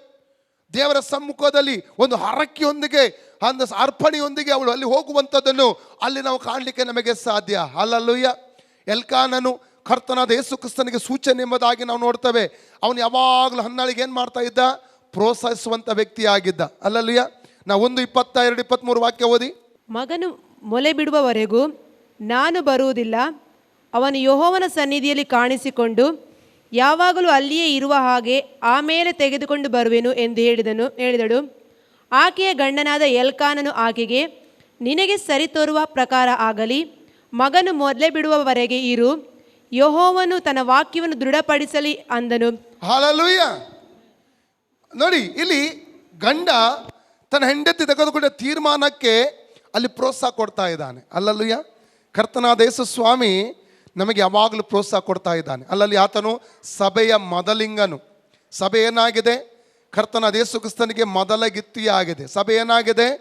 ಕರ್ತನಾದ ಯೇಸು ಕ್ರಿಸ್ತನಿಗೆ ಅಲ್ಲಲ್ಲಿಯ ಮೊದಲ ಗಿತ್ತಿ. ಸಭೆಯ ಮೊದಲಿಂಗನು ಕರ್ತನಾದ ಯೇಸು ಕ್ರಿಸ್ತನು. ಇವತ್ತು ಪವಿತ್ರಾತ್ಮನು ಎಲಿಯ ಹಾಗೆ, ಯಾವ ರೀತಿ ಎಲಿ ಅಲ್ಲಲ್ಲಿಯ ಆ ಮಗು ಬಾಲಕನಾದಂಥ ಸಾಮುವೇಲನನ್ನು ಹೇಗೆ ಆತ್ಮಿಕವಾಗಿ ಆಲಯದಲ್ಲಿ ಬೆಳೆಸಿ ಬಂದನೋ, ದೈವಿಕ ಕಾರ್ಯಗಳಲ್ಲಿ ಬೆಳೆಸಿ ಬಂದನೋ, ಅದೇ ರೀತಿಯಲ್ಲಿ ಇವತ್ತು ಅಲ್ಲಲ್ಲಿ ಪರಿಶುದ್ಧಾತ್ಮನು ಸಭೆಯನ್ನು ಆತ್ಮಿಕ ಕಾರ್ಯಗಳಲ್ಲಿ ಕ್ರಿಸ್ತನ ಬರೋಣಕ್ಕೋಸ್ಕರ ಮೊದಲ ಗಿತ್ತಿಯನ್ನು ಆತನು ಸಿದ್ಧಪಡಿಸ್ತಾ ಇದ್ದಾನೆ. ಯಾವುದಕ್ಕಾಗಿ? ಮೊದಲಿಂಗನ ಬರೋಣಕ್ಕೋಸ್ಕರವಾಗಿ, ಯೇಸು ಕ್ರಿಸ್ತನ ಬರೋಣ ಆಗಮನಕ್ಕಾಗಿ ಸಭೆಯನ್ನು ಪರಿಶುದ್ಧಾತ್ಮನು ಇವತ್ತು ಸಿದ್ಧಪಡಿಸ್ತಾ ಇದ್ದಾನೆ. ಅಲ್ಲಲ್ಲೂಯ್ಯ. ಎಲಿಗೆ ಸೂಚನೆ, ಅಲ್ಲಲ್ಲಿ ಪರಿಶುದ್ಧಾತ್ಮನು ಪರಿಶುದ್ಧಾತ್ಮನಿಗೆ ಎಲಿ ಸೂಚನೆ ಆಗಿದ್ದಾನೆ. ಅಲ್ಲಲ್ಲೂಯ್ಯ. ಎಲಿ ಆ ಚಿಕ್ಕ ಬಾಲಕನನ್ನು ಆತ್ಮಿಕವಾದ ರೀತಿಯಲ್ಲಿ ಬೆಳೆಸಿಕೊಂಡು ಬರುವಂಥದ್ದನ್ನು ಅಲ್ಲಿ ನಾವು ಕಾಣಲಿಕ್ಕೆ ನಮಗೆ ಸಾಧ್ಯವಾಗ್ತದೆ ಪ್ರಿಯರೇ. ಹಾಲಲ್ಲೂಯ್ಯ. ಹಾಲಲ್ಲಿ ಆದರೆ ಪೆನಿನ್ನ ಏನು ಮಾಡ್ತಾಳೆ? ಪೆನಿನ್ನ ಏನು ಮಾಡ್ತಾ ಇದ್ದಾಳೆ? ಹನ್ನಳನ್ನು ಯಾವಾಗ ನಿರಾಶೆ ಪಡಿಸೋದು. ಹನ್ನಳನ್ನು ಏನು ಮಾಡ್ತಾಳೆ ಅವಳು? ನಿರಾಶೆ ಪಡಿಸೋದು. ನಾವು ಮುಂದಕ್ಕೆ ಹೋಗುವಾಗ, ಹಾಲಲ್ಲಿಯ ನಾವು ತೀರ್ಮಾನ ತೆಗೆದುಕೊಂಡು ಮುಂದಕ್ಕೆ ಬರುವಾಗ ಒಂದು ಗುಂಪು ಜನ ನಮ್ಮ ಹಿಂದೆ ನಿಂತು ನಮ್ಮನ್ನು ಏನು ಮಾಡ್ತಾರೆ? ಬೆನ್ನ ಹಿಂದೆ ಮಾತಾಡುವುದು, ದೂಷಣೆ ಮಾಡುವಂಥದ್ದು, ನಿಲ್ಲಕ್ಕೆ ಬಿಡದಿರುವಂಥದ್ದು, ತಪ್ಪು ಹೊರಿಸುವಂಥದ್ದು ಏನೆಲ್ಲ ಇರ್ತದೆ. ಅಲ್ಲಲ್ಲಿಯ. ಆದರೆ ಪೆನಿನ್ನಳ ನಿಂದೆ ಅನ್ನಳನ್ನು ನಿಲ್ಲಿಸಲಿಲ್ಲ. ಅನ್ನಳ ತೀರ್ಮಾನವನ್ನು ನಿಲ್ಲಿಸಲಿಕ್ಕೆ ಆಗಲಿಲ್ಲ. ಹಲ್ಲೆಲೂಯಾ. ನಮ್ಮಲ್ಲಿ ದೇವರಿಗಾಗಿ, ಯಾಕಂದರೆ ಕಳ್ಕೊಳ್ಳೋದು ಯಾರು? ಒಂದು ಹನ್ನಳು ಪೆನ್ನಿನ ನಿಂದೆ ಕೇಳಿ ಕುಗ್ಗಿ ಹೋಗ್ತಾ ಇದ್ದರೆ ಅವನು ಮುಂದಕ್ಕೆ ಹೋಗುವುದನ್ನು ಬಿಟ್ಟು ಬಿಡ್ತಾ ಇದ್ದಾರೆ. ಅವಳಿಗೆ ಸಾಮೇಲನು ಹುಡ್ತಾ ಇರಲಿಲ್ಲ, ಉಳಿದ 5 ಜನ ಮಕ್ಕಳು ಅವಳಿಗೆ ಹುಡ್ತಾ ಇರಲಿಲ್ಲ. ಹಲ್ಲೆಲೂಯಾ. ಅನೇಕ ಸಲ ಏನು ಮಾಡ್ತೇವೆ? ನಮ್ಮನ್ನು ಕಟ್ಟುವವರಿಗಿಂತ ಒಂದು ಬದಿಯಲ್ಲಿ ಕಟ್ಟುವವರ ಗುಂಪು ಇರ್ತದೆ, ಇನ್ನೊಂದು ಕಡೆಯಲ್ಲಿ ನಮ್ಮನ್ನು ಎಳೆಯುವವರ ಗುಂಪು ಇರ್ತದೆ. ಹಿಂದಕ್ಕೆ ಎಳೆಯುವವರು, ನೀನು ಯಾಕೆ ಹೋಗಬೇಕು? ನೀನು ಯಾಕೆ ಮಾಡಬೇಕು? ನಿನಗೇನು ಸಿಗ್ತದೆ? ನಿನಗೇನು ಲಾಭ ಸಿಗ್ತದೆ? ಎಷ್ಟು ಹಣ ಕೊಡ್ತಾರೆ? ಎಷ್ಟು ಸಂಬಳ ಸಿಗ್ತದೆ? ಹಲ್ಲೆಲೂಯಾ. ದೇವರ ಕಾರ್ಯಗಳಿಗೋಸ್ಕರವಾಗಿ ನಾವು ಒಂದು ಬೇರೆ ಬೇರೆ ರೀತಿಯ ಬೆಲೆಗಳನ್ನು ಕಟ್ಟಿ ಅವ್ರು ಕೆಲವರು ಏನು ಮಾಡ್ತಾರೆ? ಹಲ್ಲೆಲೂಯಾ, ಹಿಂದಕ್ಕೆ ಎಳೆಯುತ್ತಾರೆ. ಆದರೆ ಹಿಂದಕ್ಕೆ ಎಳೆಯುವವರು ನೋಡಿ, ಪೆನಿನ್ನಳ ಒಂದು ಗಮನ, ಪೆನಿನ್ನಳ ಕಡೆ ಅನ್ನಳು ಗಮನ ಹರಿಸ್ತಾ ಇಲ್ಲ. ಹರಿಸಿದ್ದರೆ ಏನಾಗ್ತಾ ಇತ್ತು? ಕಳ್ಕೊಳ್ಳೋದು ಯಾರು?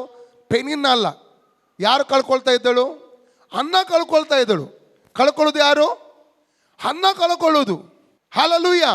ಇಲ್ಲಿ ದೇವರಿಗೋಸ್ಕರ ಕೆಲವೊಂದು ತೀರ್ಮಾನಗಳನ್ನು ನಾವು ತೆಗೆದುಕೊಳ್ಳುವಾಗ, ದೇವರಿಗಾಗಿ ನಾನು ಬೆಳೆಯಬೇಕು, ದೇವರಿಗಾಗಿ ನಾನು ಏನಾದರೂ ಮಾಡಬೇಕು, ದೇವರಿಗಾಗಿ ನಾನು ಸೇವೆ ಮಾಡಬೇಕು. ಅಲ್ಲಲ್ಲಿ ಯಾಕಂದರೆ ಕೊಲೊಸ್ಸೆ 3:23 ವಾಕ್ಯ ಹೇಳ್ತದೆ, ನಾವು ಏನಾದರೂ ಮಾಡುವುದಾದರೆ ಮನುಷ್ಯರಿಗೆ ಅಂತ ಮಾಡದೆ ದೇವರಿಗಾಗಿ ಅಂತ ನಾವು ಮಾಡಬೇಕೆಂಬುದಾಗಿ ಸ್ಪಷ್ಟವಾಗಿ ಬರೆಯಲ್ಪಟ್ಟಿದೆ. ಯಾಕಂದರೆ ದೇವರಿಗಾಗಿ, ದೇವರ ರಾಜ್ಯಕ್ಕಾಗಿ ನಾವು ಏನಾದರೂ ಮಾಡುವಾಗ ಯಾವ ಮನುಷ್ಯನಿಂದ ನಮಗೆ ಪ್ರತಿಫಲ ಸಿಗುವುದಿಲ್ಲ, ಅದಕ್ಕೆ ಬೇಕಾದ ಪ್ರತಿಫಲ ಸ್ವರ್ಗದ ದೇವರಿಂದ ನಮಗೆ ಸಿಗುತ್ತದೆ. ಅಲ್ಲಲ್ಲಿಯ ತೀರ್ಮಾನಗಳನ್ನು ಒಂದು ಹೆಜ್ಜೆ ತಗೊಂಡು ಮುಂದಕ್ಕೆ ಹೋಗುವಾಗ ಪೆನ್ನಿನ ಹಾಗೆ ಎಳೆಯುವಂಥ, ನಿಂದಿಸುವಂಥ, ಅಲ್ಲಲ್ಲಿಯ ನಮ್ಮ ನಿರಾಶೆ ಪಡಿಸುವಂತಹ, ನಮ್ಮ ಮನಸ್ಸನ್ನು ಕಲಕುವಂತಹ ಕೆಲವೊಂದು ಗುಂಪು ಜನರು ಕೂಡ ಇರ್ತಾರೆ. ಅಲ್ಲಲ್ಲೂಯ್ಯ.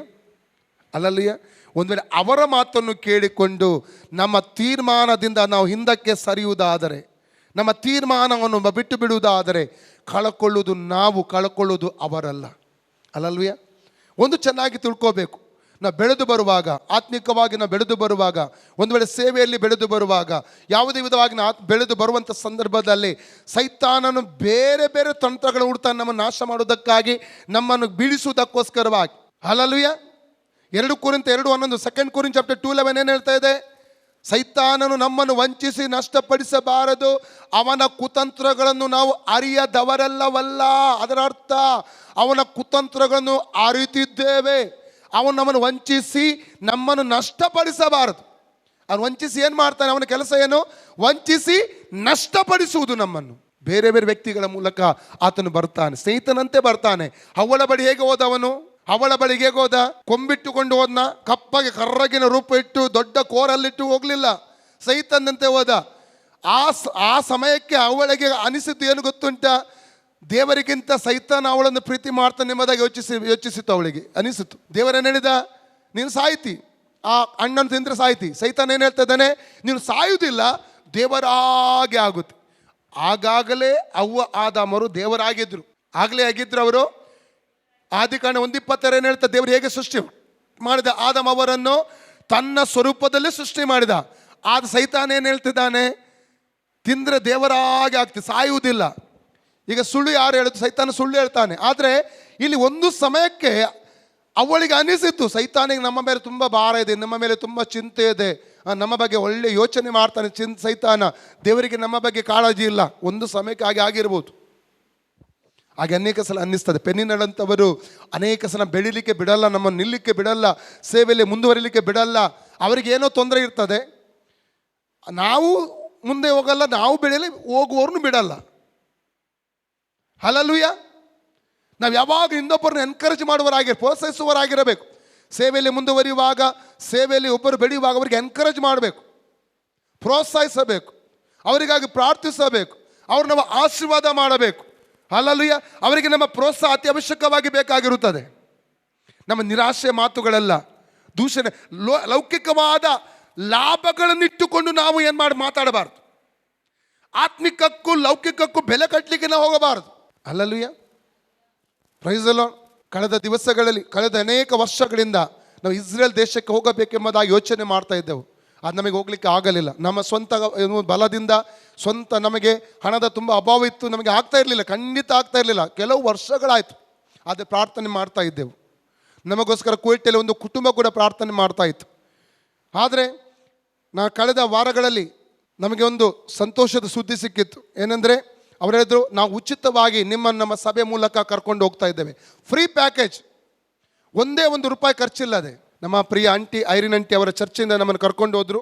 ಅಲ್ಲಲ್ಲಿಯ ಫ್ರೀ ಆಗಿ, ಒಂದೇ ₹1 ಇಲ್ಲದೆ ಫ್ರೀ. ಅವರ ಸಭೆಯಲ್ಲಿ 91 ಜನ ಇದ್ದರು. ಒಂದೇ ಸಭೆಯಲ್ಲಿ 91 ಜನ, ಬೇರೆ ಅವರು ಹೊರಗಿನವರು ತಗೊಳ್ಳಿಲ್ಲ.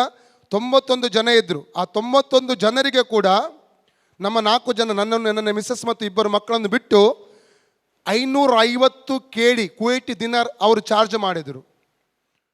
ಸಾಧಾರಣ ಒಬ್ಬರಿಗೆ $1,25,000 ತನಕ ಬರ್ತದೆ. ಟೋಟಲ್ ₹5 ಲಕ್ಷ ನಾವು ಖರ್ಚು ಮಾಡಬೇಕಾಗಿತ್ತು. ಉಚಿತವಾಗಿ ದೇವರು ನಮ್ಮನ್ನು ಕರ್ಕೊಂಡು ಹೋದನು. ಅಲ್ಲಲ್ಲೂಯ. ಇದು ದೇವರ ಆಶೀರ್ವಾದ, ದೇವರ ಕೃಪೆ ಆಗಿದೆ. ಒಂದೇ ₹1 ಖರ್ಚಿಲ್ಲದೆ. ಅಲ್ಲಲ್ಲೂಯ. ಅಷ್ಟು ಮಾತ್ರವಲ್ಲ, ಇಸ್ರೇಲ್ ದೇಶವನ್ನು ನಾವು ನೋಡಿ ಬರುವಾಗೆ ದೇವರು ಮಾಡಿದ, ನೋಡಲಿಕ್ಕೂ ದೇವರು ಕೃಪೆ ಕೊಟ್ಟ. ಮಾತ್ರವಲ್ಲ, ಅಲ್ಲಿ ಸೇವೆ ಮಾಡಿ ಬರುವಾಗೆ ದೇವರು ಸಹಾಯ ಮಾಡಿದ. ಇದು ಎಲ್ಲರಿಗೂ ಸಿಗದಂಥ ಅವಕಾಶ, ಎಲ್ಲರಿಗೂ ಸಿಗದಂಥ ಕೃಪೆ ದೇವರು ನಮ್ಮ ಜೀವಿತದಲ್ಲಿ ಅನುಗ್ರಹಿಸ. ಕಳೆದ ದಿವಸಗಳಲ್ಲಿ ವಾಗ್ದಾನಗಳನ್ನು ದೇವರು ಮಾಡಿದ.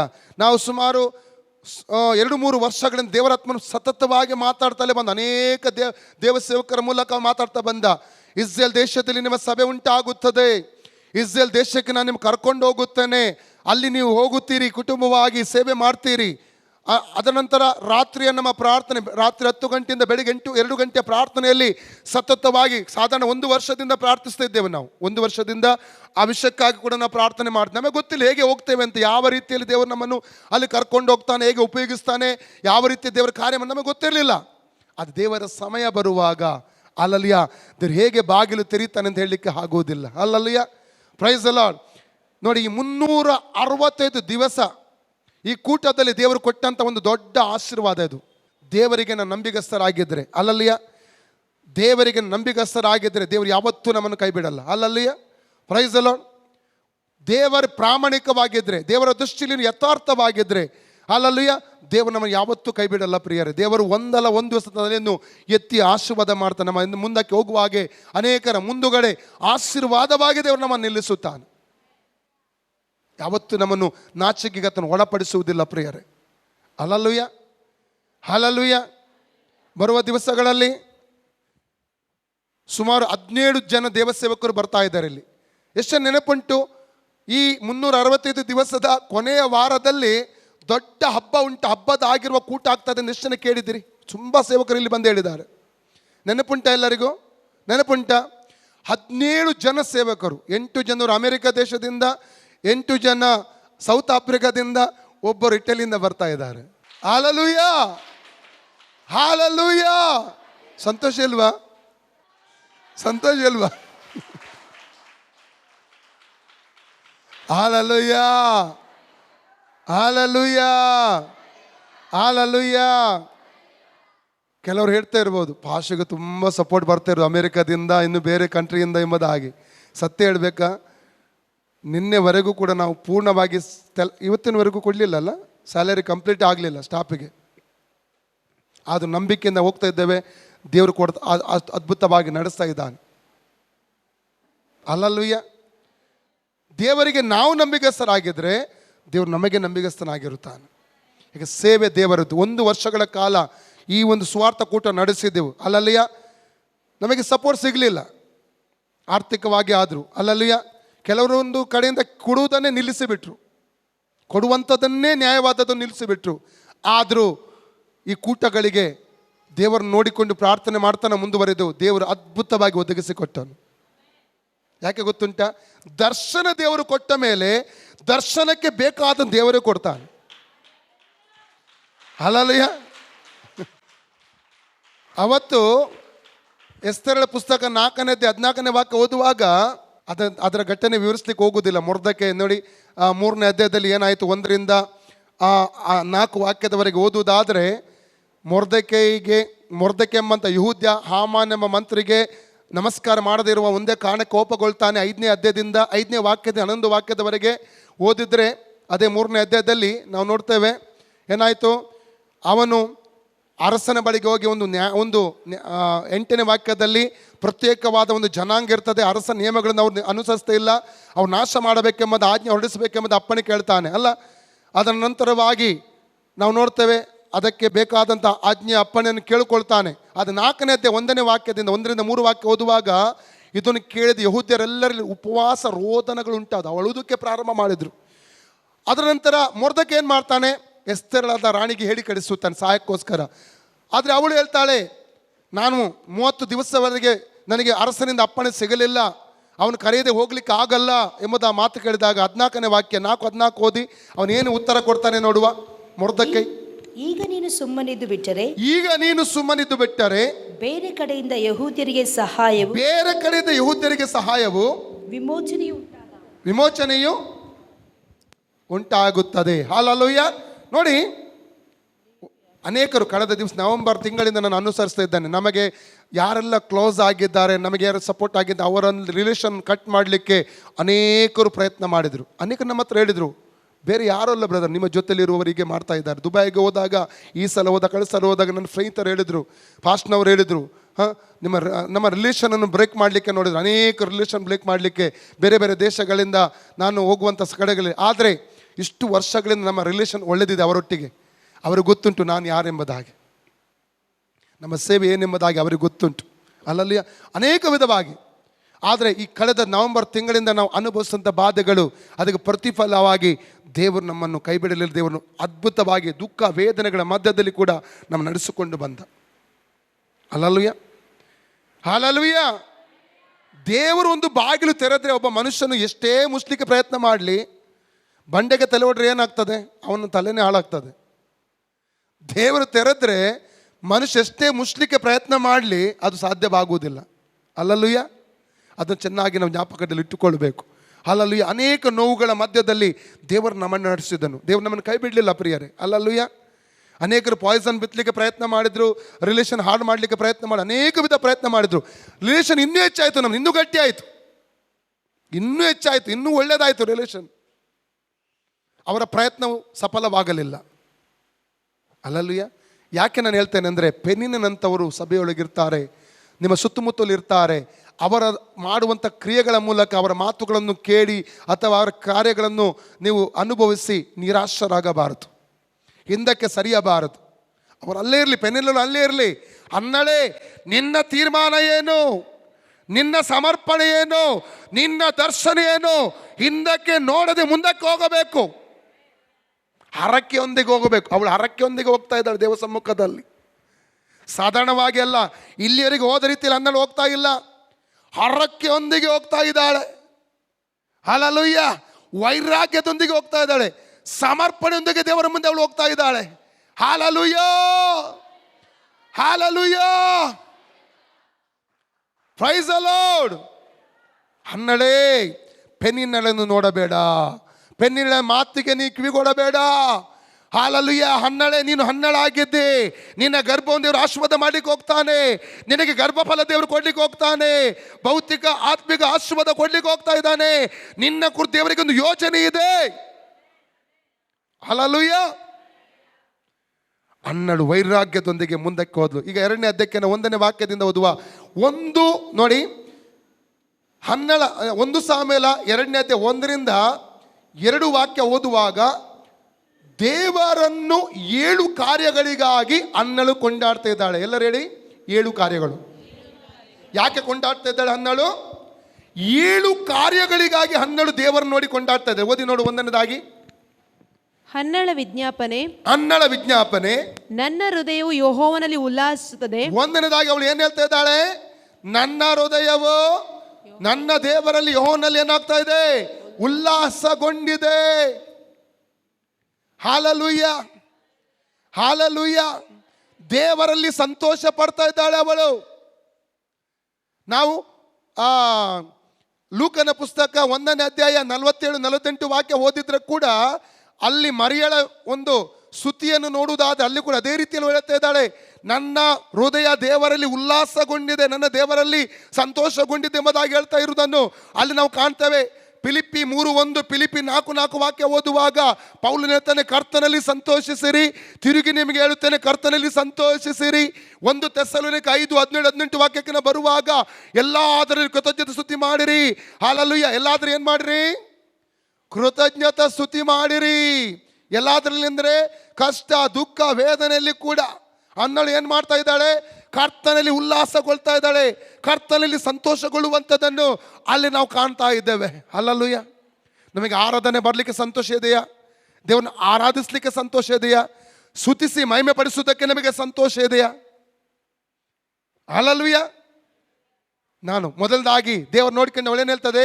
ದೇವರಲ್ಲಿ ನನ್ನ ಹೃದಯ ಸಂತೋಷಗೊಂಡಿದೆ. ದೇವರಲ್ಲಿ ನನ್ನ ಹೃದಯ ಏನಾಗಿದೆ? ಸಂತೋಷಗೊಂಡಿದೆ. 2ನೇದಾಗಿ ಮುಂದಕ್ಕೆ, ನನ್ನ ಕೊಂಬು ಯೆಹೋವನಿಂದ ಎತ್ತಲ್ಪಟ್ಟಿದೆ. ನನ್ನ ಕೊಂಬು ಯೆಹೋವನಿಂದ ಕೊಂಬು ಎಂಬುದಾಗಿ ಹೇಳ್ಬೇಕು. ತಲೆ. ಕೊಂಬು ಅಂದರೆ ಏನು? ತಲೆ. ಇದು ನಿಜವಾಗಿ ಕೊಂಬು ಎಂಬುದಾಗಿ ಹೇಳಿದ್ರೆ ಅದು ಕಾಡು ಕೋಣದ ಕೊಂಬು. ಇದು ಆ್ಯಕ್ಚುಲಿ ಇನ್ನೊಂದು ನಾವು ತಂದಿದ್ದೇವೆ ಈ ಸಲ ಹೋದಾಗ. ಇದು ಜಿಂಕೆಯ ಕೊಂಬು ಅಂತ ಕಾಣ್ತದೆ, ಗೊತ್ತಿಲ್ಲ. ಇದಕ್ಕೆ ಚಿಕ್ಕದು ಬರ್ತದೆ, ಕಾಡು ಕೋಣದ ಕೊಂಬು ಬರ್ತದೆ. ಇದರಲ್ಲಿ ಅವರು ಏನು ಮಾಡ್ತಾರೆ? ತುತ್ತೂರಿಗಳನ್ನು ತಯಾರಿಸುತ್ತಾರೆ ಅಲ್ಲಿ. ಅಲ್ಲಲ್ಲೂಯ್ಯ. ಆ ಕೊಂಬಿನಲ್ಲಿ ಹಳೆ ಒಡಂಬಡಿಕೆಯ ಕಾಲದಲ್ಲಿ ಪ್ರವಾದಿಗಳನ್ನು, ಯಾಜಕರನ್ನು ಅಭಿಷೇಕ ಮಾಡಬೇಕಾದ ಅದರಲ್ಲಿ ಎಣ್ಣೆಯನ್ನು ಹಾಕಿ ಆ ಕೊಂಬಿನ ಮೂಲಕವಾಗಿ ಏನು ಮಾಡ್ತಾರೆ? ಕೊಂಬಿನ ಎಣ್ಣೆಯ ಮೂಲಕ ಏನು ಮಾಡ್ತಾ ಇದ್ರು? ಪ್ರವಾದಿಗಳನ್ನು, ಯಾಜಕರನ್ನು, ಅರಸರನ್ನು ಏನು ಮಾಡ್ತಾ ಇದ್ದರು?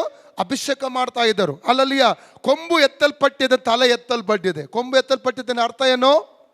ತಲೆ ಎತ್ತುವ ಹಾಗೆ ದೇವರು ಮಾಡ್ತಾನೆ. ಅನೇಕರು ನಮ್ಮ ತಲೆ ಕೆಳಗೆ ಬೀಳುವುದಕ್ಕಾಗಿ ಅನೇಕ ವಿಧವಾಗಿ ಹೋರಾಟ ಮಾಡಿದರು, ಆಗಲಿಲ್ಲ. ಮಾನುಷಿಕ ಪ್ರಯತ್ನ ಅದು ಜರುಗುವುದಿಲ್ಲ. ಅಲ್ಲಲ್ಲೂಯ್ಯ. ಮಾನುಷಿಕ ಪ್ರಯತ್ನಗಳು ಏನಾಗುವುದಿಲ್ಲ, ನಿಮ್ಮ ಜೀವಿತದಲ್ಲಿ ಅದೇ ಅನುಭವ ಆಗಿರಬಹುದು.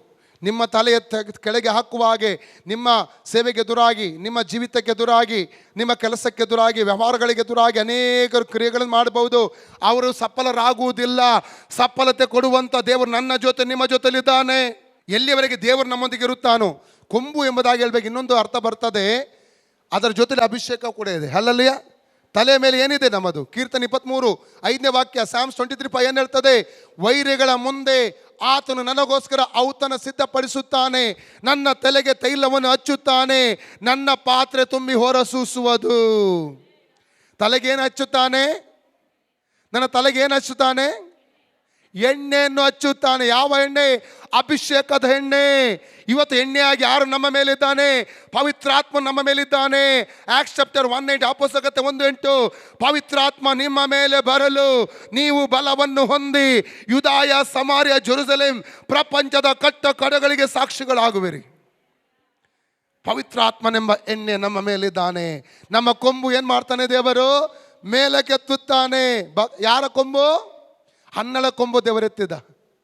ನನ್ನ ಮತ್ತು ನಿಮ್ಮ ಕೊಂಬು ಕೂಡ ಎತ್ತಲ್ಪಡುವುದು ಆತನಿಂದ. ಅಲ್ಲಲ್ಲಿಯ ಯಾರೆಲ್ಲ ನಾವು ತಲೆ ತಗ್ಗಿಸಿಕೊಳ್ಳಬೇಕು, ನಾವು ನಾಶವಾಗಬೇಕು ಮತ್ತು ಎದುರು ನೋಡ್ತಾರೋ ಅವರ ಮುಂದೆ ಇನ್ನೂ ಹೆಚ್ಚಾಗಿ ದೇವರು ಆಶೀರ್ವಾದ ಮಾಡ್ತಾನೆ. ಇನ್ನೂ ಹೆಚ್ಚು ಆಶೀರ್ವಾದ ಮಾಡ್ತಾನೆ. ಅಲ್ಲಲ್ಲಿಯ ಇನ್ನೂ ಅಧಿಕವಾಗಿ ದೇವರು ಆಶೀರ್ವಾದ ಮಾಡ್ತಾನೆ. ಅಲ್ಲಲ್ಲುಯ್ಯ. ನಾವು ತಲೆ ಕೆಳಗೆ ಹಾಕುವುದಕ್ಕೆ ಯಾವತ್ತೂ ದೇವರು ಅನುಮತಿಸುವುದಿಲ್ಲ. ಎಷ್ಟೇ ಪ್ರಯತ್ನ ಮಾಡಿ, ಸಂಪೂರ್ಣ ಶಕ್ತಿ ನಿಮ್ಮ ವಿರೋಧಿಗಳು ನಿಮಗೆ ಎದುರಾಗಿ ಅವರು ಹಾಕಿಕೊಂಡು ಮಾಡಲಿ, ದೇವರು ನಿಮ್ಮ ಜೊತೆಲಿ ಇರುವವರೆಗೆ ನಿಮ್ಮ ತಲೆ ಕೆಳಗೆ ಹೋಗುವುದಿಲ್ಲ. ದೇವರು ನಿಮ್ಮೊಂದಿಗೆ ಇರುವವರೆಗೆ ನಿಮ್ಮ ತಲೆ ಕೆಳಗೆ ಹೋಗುವುದಿಲ್ಲ. ಅಲ್ಲಲ್ಲುಯ್ಯ. ಇನ್ನು ಅನೇಕ ಸರ್ಪ್ರೈಸ್ಗಳು ಬರ್ತದೆ ಡಿಸೆಂಬರ್ ಒಳಗಡೆ. ನಾನು ಆಯಾಯ ಸಮಯಕ್ಕೆ ಅನುಸಾರವಾಗಿ ಮಾತ್ರ ಹೇಳ್ತಾ ಹೋಗ್ತೇನೆ.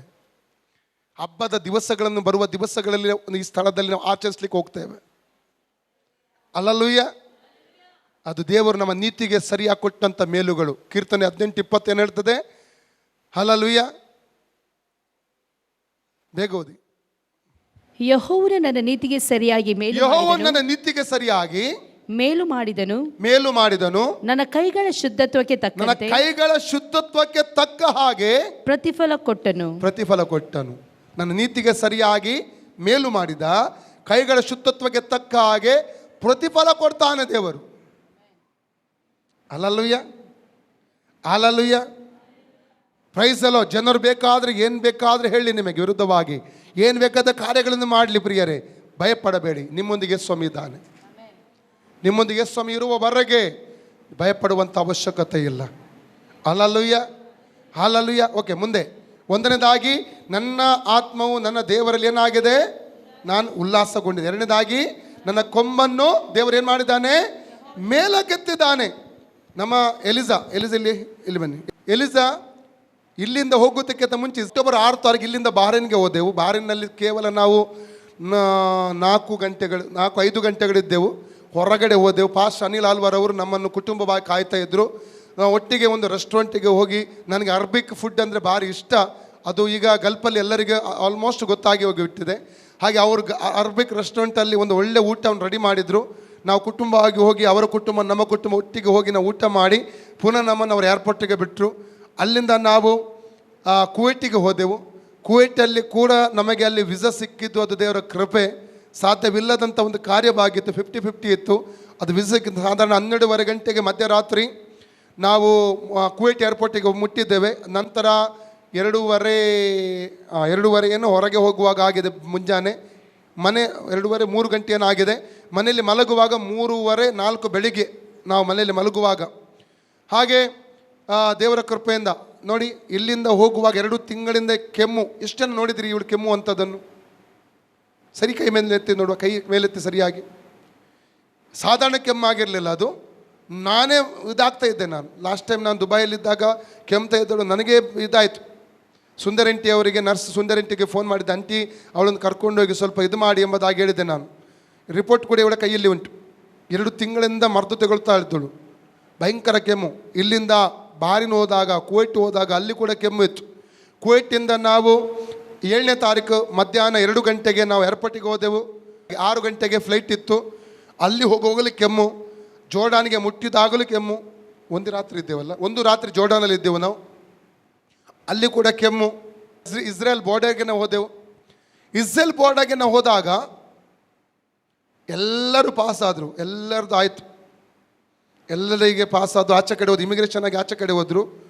ನನ್ನೊಬ್ಬನನ್ನು ನಿಲ್ಲಿಸಿಬಿಟ್ರು. ನನ್ನ ಪಾಸ್ಪೋರ್ಟ್ ತಗೊಂಡ್ರು.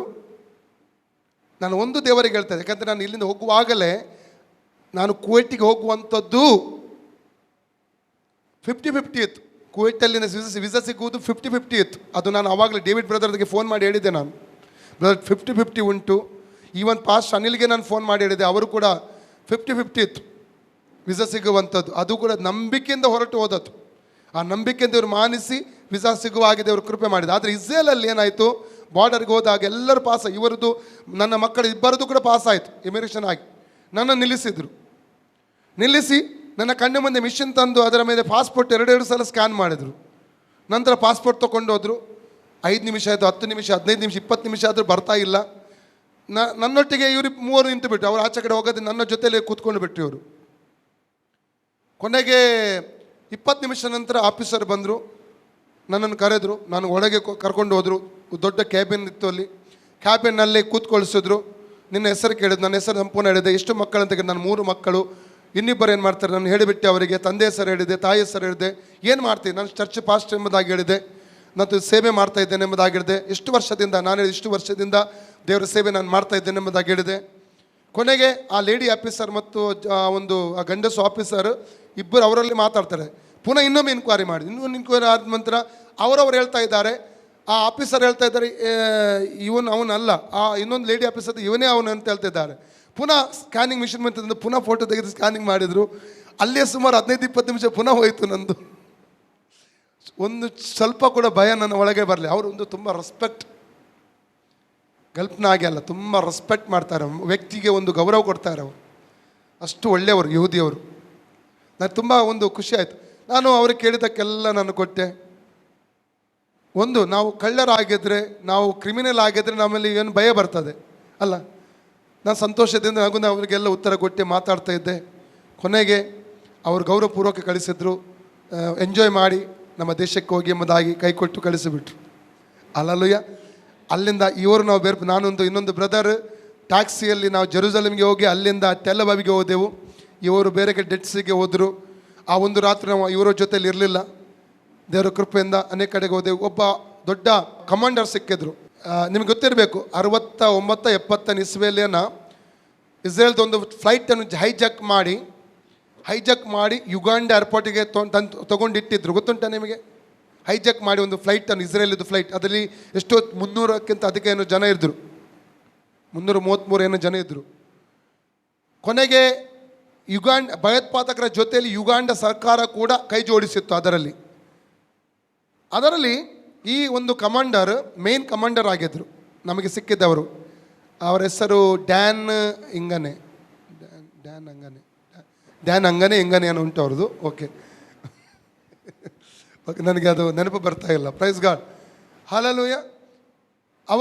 ಅವರಿಗೆ ಇಲ್ಲಿ ಬುಲೆಟ್ ಬಿದ್ದಿದೆ, ಇಲ್ಲಿ ಹಿಂದುಗಡೆ ಹೊರಗೆ ಬಂದಿದೆ, ಅದು ಹೊಟ್ಟೆಯಿಂದ ಬೆನ್ನಿಂದ ಹೊರಗೆ ಬಂದಿದೆ.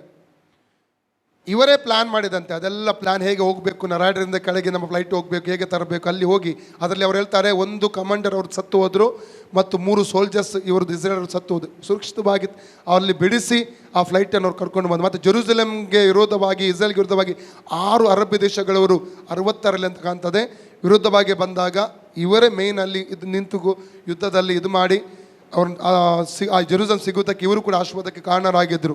ಅಂಥ ಒಬ್ಬ ದೊಡ್ಡ ವ್ಯಕ್ತಿಯನ್ನು ಸಿಗುವುದಕ್ಕೆ ದೇವರು ಅವತ್ತು ನಮಗೆ ಸಹಾಯ ಮಾಡಿದ ಪ್ರಿಯರೇ. ಹಲ್ಲೆಲೂಯಾ. ಅಲ್ಲಿ ಹೀಗೆ ಅಲ್ಲ, ಇಸ್ರೇಲಲ್ಲಿ ಹೇಗೆ ಅಂದರೆ ಬೇರೆ ದೇಶಗಳಲ್ಲಿ ಸೈನಿಕರನ್ನು ಮುಂದಕ್ಕೆ ಕಳಿಸ್ತಾರೆ, ಕಮಾಂಡರ್ ಹಿಂದೆ ಇರ್ತಾರೆ. ಅಲ್ಲಿ ಹಾಗೆ ಅಲ್ಲ, ಕಮಾಂಡರೇ ಮುಂದೆ ಹೋಗಬೇಕು, ನಂತರ ಹಿಂದುಗಡೆಯಿಂದ ಸೋಲ್ಜರ್ ಬರಬೇಕಂತೆ. ಆ ರೀತಿ ಅಂತೆ ಅಲ್ಲಿ ಯುದ್ಧಗಳು ಮಾಡುವಂಥ ಒಂದು ವಿಧಾನ. ಹಲ್ಲೆಲೂಯಾ. ಅಂದರೆ ಒಬ್ಬೊಬ್ಬ ವ್ಯಕ್ತಿಯನ್ನು ಕೂಡ ಆ ಸರ್ಕಾರ ಪ್ರೀತಿ ಮಾಡ್ತದೆ ಅಲ್ಲಿ.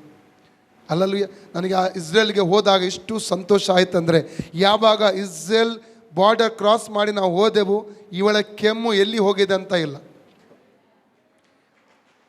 ಇವಳ ಇಷ್ಟು ಮಾತ್ರೆ ಇತ್ತು, ಡಾಕ್ಟರ್ ಕೊಟ್ಟ ಮಾತ್ರೆ, ರಿಪೋರ್ಟ್ ಈಗಲೂ ಉಂಟು ಇವರ ಕೈಯಲ್ಲಿ. ಮಾತ್ರೆ ತೆಗೆದು ಬಿಸಾಡಿಬಿಟ್ಲು, ಕೆಮ್ಮೆ ಇಲ್ಲ. ನಂಬಿಕೆಯಿಂದ, ಯಾಕಂದರೆ ಯೇಸು ಸ್ವಾಮಿ ಹುಟ್ಟಿದಂಥ ಊರಿಗೆ ನಂಬಿಕೆಯಿಂದ ಕಾಲಿಟ್ಟಾಗ ಯೇಸು ಅಲ್ಲಿ ಇವಳಿಗಾಗಿ ಅದ್ಭುತ ಮಾಡಿದ. Hallelujah, hallelujah. ಅನೇಕ ಒಂದರ ನಂತರ ಒಂದು ಅದ್ಭುತಗಳು ದೇವರು ನಮ್ಮ ಜೀವಿತದಲ್ಲಿ ಆತನು ಮಾಡ್ತಾ ಇದ್ದಾನೆ, ಮಾಡಿದ್ದಾನೆ ಪ್ರಿಯರೇ. ಹಲ್ಲೆಲೂಯಾ. ಆತನ ಉಪಕಾರ ಎಷ್ಟು ಹೇಳಿದರೂ ಕೂಡ ಅದು ತೀರುವಂಥದ್ದಲ್ಲ. Hallelujah. Okay, praise the Lord. Hallelujah, hallelujah. ಮತ್ತು ಬರುವ ಮುಂಚಿನ ರಾತ್ರಿ ಕರ್ತನು ಶಕ್ತವಾಗಿ ಟೆಲ್ ಅವಿವ್ಯಲ್ಲಿ ಆತನು ಉಪಯೋಗ ಮಾಡಿದನು. ಆ ರಾತ್ರಿಯಲ್ಲಿ ಮುಂಚಿನ ನಾವು ಎರ್ಜೆಲ್ ಬಾರ್ಡರ್ ಕ್ರಾಸ್ ಮಾಡಿ ಒಂದು ಮೆಸ್ಸೈನಿಕ್ ಚರ್ಚ್ ಅಂದರೆ ರಕ್ಷಣೆ ಹೊಂದಿದ ಯಹೂದ್ಯರದ್ದೇ ಚರ್ಚ್ ಇರ್ತದೆ, ಅದಕ್ಕೆ ಮೆಸ್ಸೈನಿಕ್ ಚರ್ಚ್ ಅಂತ ಹೇಳ್ತಾರೆ. ಹಲ್ಲೆಲೂಯಾ. ಪಾಸ್ಟರ್ ಟೋನಿ ಮಾಯನ್ ಎಂಬುದಾಗಿ ಅವರ ಹೆಸರು, ಯಹೂದ್ಯರು. ಅಲ್ಲಿ ಅವರ ಚರ್ಚಿಗೆ ಹೋಗಲಿಕ್ಕೆ ದೇವರು ಕೃಪೆ ಮಾಡಿದ. ಈಗ ಅದ್ಭುತಕರವಾಗಿ ದೇವರು ಆ ಒಂದು ವಿಷಯ ನಮ್ಮನ್ನು ಉಪಯೋಗ ಮಾಡಿ. ಓಕೆ, ಮುಂದಕ್ಕೆ ಹೋಗಿ 1 Samuel chapter 2ಗೆ ಬನ್ನಿ. ಶತ್ರುಗಳ ಮುಂದೆ ನನ್ನ ಬಾಯಿ ತೆರೆದಿರುವುದು. ಶತ್ರುಗಳ ಮುಂದೆ ನನ್ನ ಬಾಯಿ ತೆರೆದಿರುವುದು. ಶತ್ರುಗಳ ಮುಂದೆ ದೇವರು ಬಾಯಿ ಮುಚ್ಚಿ ನಿಲ್ಲುವಿಕೆ ಯಾವತ್ತೂ ಅನುಮತಿಸುವುದಿಲ್ಲ. ಈ ಕೊಂಬಿನ ಕುರಿತು ಧ್ಯಾನ ಮಾಡಲಿಕ್ಕೆ ಹೋದರೆ ಅನೇಕ ವಿಷಯ ಉಂಟು. ಬೇಗ ಕೊಂಬಿನ ಎರಡನೇದ ಕೊಂಬಿನ ವಿಷಯಕ್ಕೆ ಬನ್ನಿ. ನನ್ನ ಕೊಂಬು ಯೆಹೋವನಿಂದ ಎತ್ತಲ್ಪಟ್ಟಿದೆ. ನನ್ನ ಕೊಂಬು ಯೆಹೋವನಿಂದ ಎತ್ತಲ್ಪಟ್ಟಿದೆ. ನಾವು ಕೀರ್ತನೆ ಪುಸ್ತಕದ 75 ಕೀರ್ತನೆ 10ನೇ ವಾಕ್ಯಕ್ಕೆ ಬನ್ನಿ ನೋಡುವ. Psalms 75:10. ದುಷ್ಟರ ಕೊಂಬುಗಳನ್ನೆಲ್ಲ ಮುರಿದು ಬಿಡುವೆನು, ಆದರೆ ಭಕ್ತರ ಕೊಂಬುಗಳು ಎತ್ತಲ್ಪಡುವವು. ಯಾರ ಕೊಂಬು ಎತ್ತಲ್ಪಡುತ್ತದೆ? ಜೋರಾಗಿ ಹೇಳಿ. ನೀವು ಭಕ್ತರಾಗಿದ್ದೀರಾ? ಭಕ್ತರಾಗಿದ್ರೆ ಜೋರಾಗಿ ಹೇಳಿ. ಭಕ್ತರ ಕೊಂಬನ್ನು ಯೆಹೋವನು ಎತ್ತುತ್ತಾನೆ. ಹಲ್ಲೆಲೂಯಾ. ಎರಡನೇದಾಗಿ 89 ಕೀರ್ತನೆ 17ನೇ ವಾಕ್ಯ. Psalms 89:17 verse. ಬೇಗ ಓದಿ. ಅವರು ಹಿಗ್ಗುವ ಬಲವು ನೀನೇ, ನಿನ್ನ ಕರುಣಾ ಕಟಾಕ್ಷದಿಂದ ನಮ್ಮ ಕೊಂಬು ಎತ್ತಲ್ಪಟ್ಟಿರುವುದು. ಯಾವುದರಿಂದ ಕೊಂಬು ಎತ್ತಲ್ಪಟ್ಟಿದೆ? ಆತನ ಕರುಣಾ ಕಟಾಕ್ಷದಿಂದ. ಎಲ್ಲಿಯವರೆಗೆ ಆತನ ಕರುಣಾ ಕಟಾಕ್ಷ ನನ್ನ ಮೇಲೆ ನಿಮ್ಮ ಮೇಲೆ ಇರ್ತದೋ ನಮ್ಮ ಕೊಂಬು ತಗ್ಗಿಸಲ್ಪಡುವುದಿಲ್ಲ, ನಮ್ಮ ತಲೆ ತಗ್ಗಿಸಲ್ಪಡುವುದಿಲ್ಲ, ಅದು ಯಾವಾಗಲೂ ಎತ್ತಲ್ಪಟ್ಟಿರುತ್ತದೆ. 24ನೇ ವಾಕ್ಯ ಓದಿ ಅದೇ ಅಧ್ಯಾಯದಲ್ಲಿ 24 ವರ್ಸ್ 89. ಆದರೆ ನನ್ನ ಪ್ರೀತಿ ಸತ್ಯತೆಗಳು ಅವನೊಡನೆ ಇರುವವು, ನನ್ನ ಹೆಸರಿನಿಂದ ಅವನ ಕೊಂಬು ಎತ್ತಲ್ಪಡುವುದು. ಮೂರನೇದಾಗಿ ದೇವರ ಹೆಸರಿನಿಂದ, ಯೇಸು ಸ್ವಾಮಿ ಹೆಸರಿನಿಂದ ನಮ್ಮ ಕೊಂಬು ಎತ್ತಲ್ಪಡುತ್ತದೆ. ಯಾವ ಹೆಸರಿನಿಂದ? ಯೇಸು ಎಂಬ ಹೆಸರಿನಿಂದ ನಮ್ಮ ಕೊಂಬು ಎತ್ತಲ್ಪಡುತ್ತದೆ. ಹಲ್ಲೆಲೂಯ. 4ನೇದಾಗಿ 92 ಕೀರ್ತನೆ 10ನೇ ವಾಕ್ಯ. Psalms 92:10. ಬೇಗ ಓದಿ. ಆದರೆ ನನ್ನ ಕೊಂಬನ್ನು ಕಾಡು ಕೋಣದ ಕೊಂಬಿನಂತೆ ಎತ್ತಿದಿ, ಚೈತನ್ಯ ತೈಲದಿಂದ ನನ್ನನ್ನು ಅಭಿಷೇಕಿಸಿದಿ. ಕಾಡು ಕೋಣದ ಕುರಿತು ಧ್ಯಾನಿಸಿ ತುಂಬ ಉಂಟು. 23 ಅರಣ್ಯಕಾಂಡ 22 ವಾಕ್ಯ, 33 ಧರ್ಮೋಪದೇಶಗಳು 17 ವಾಕ್ಯ, ಅನೇಕ ವಿಷಯಗಳು ಕೊಂಬಿನ ಕುರಿತ, ಕಾಡು ಕೋಣದ ಕೊಂಬಿನ ಕುರಿತಾಗಿ ಧ್ಯಾನ ಮಾಡಬಹುದು. ಭಯಂಕರ ಶಕ್ತಿಯುಳ್ಳದಾಗಿದೆ ಕೊಂಬು. ಆ ಕಾಡು ಕೋಣದ ಕೊಂಬು, ಅದರ ಕುರಿತು ನಮಗೆ ಧ್ಯಾನಿಸಲಿಕ್ಕೆ ಸಮಯವಿಲ್ಲ. ಇನ್ನೊಂದು ಸೇವಕರಿದ್ದಾರೆ. ಆದರೆ ಕಾಡು ಕೋಣದ ಕೊಂಬಿನಾಗೆ ನಮ್ಮ ಕೊಂಬನ್ನು ಹೇಗೆ ಯಾಕೆ ಎತ್ತುತ್ತಾನೆ ದೇವರು? ಯಾರ ಕೊಂಬನ್ನು ಎತ್ತುತ್ತಾನೆ? 12ನೇ ವಾಕ್ಯ ಓದಿ. 12 ವರ್ಸ್ 9-12 Psalms.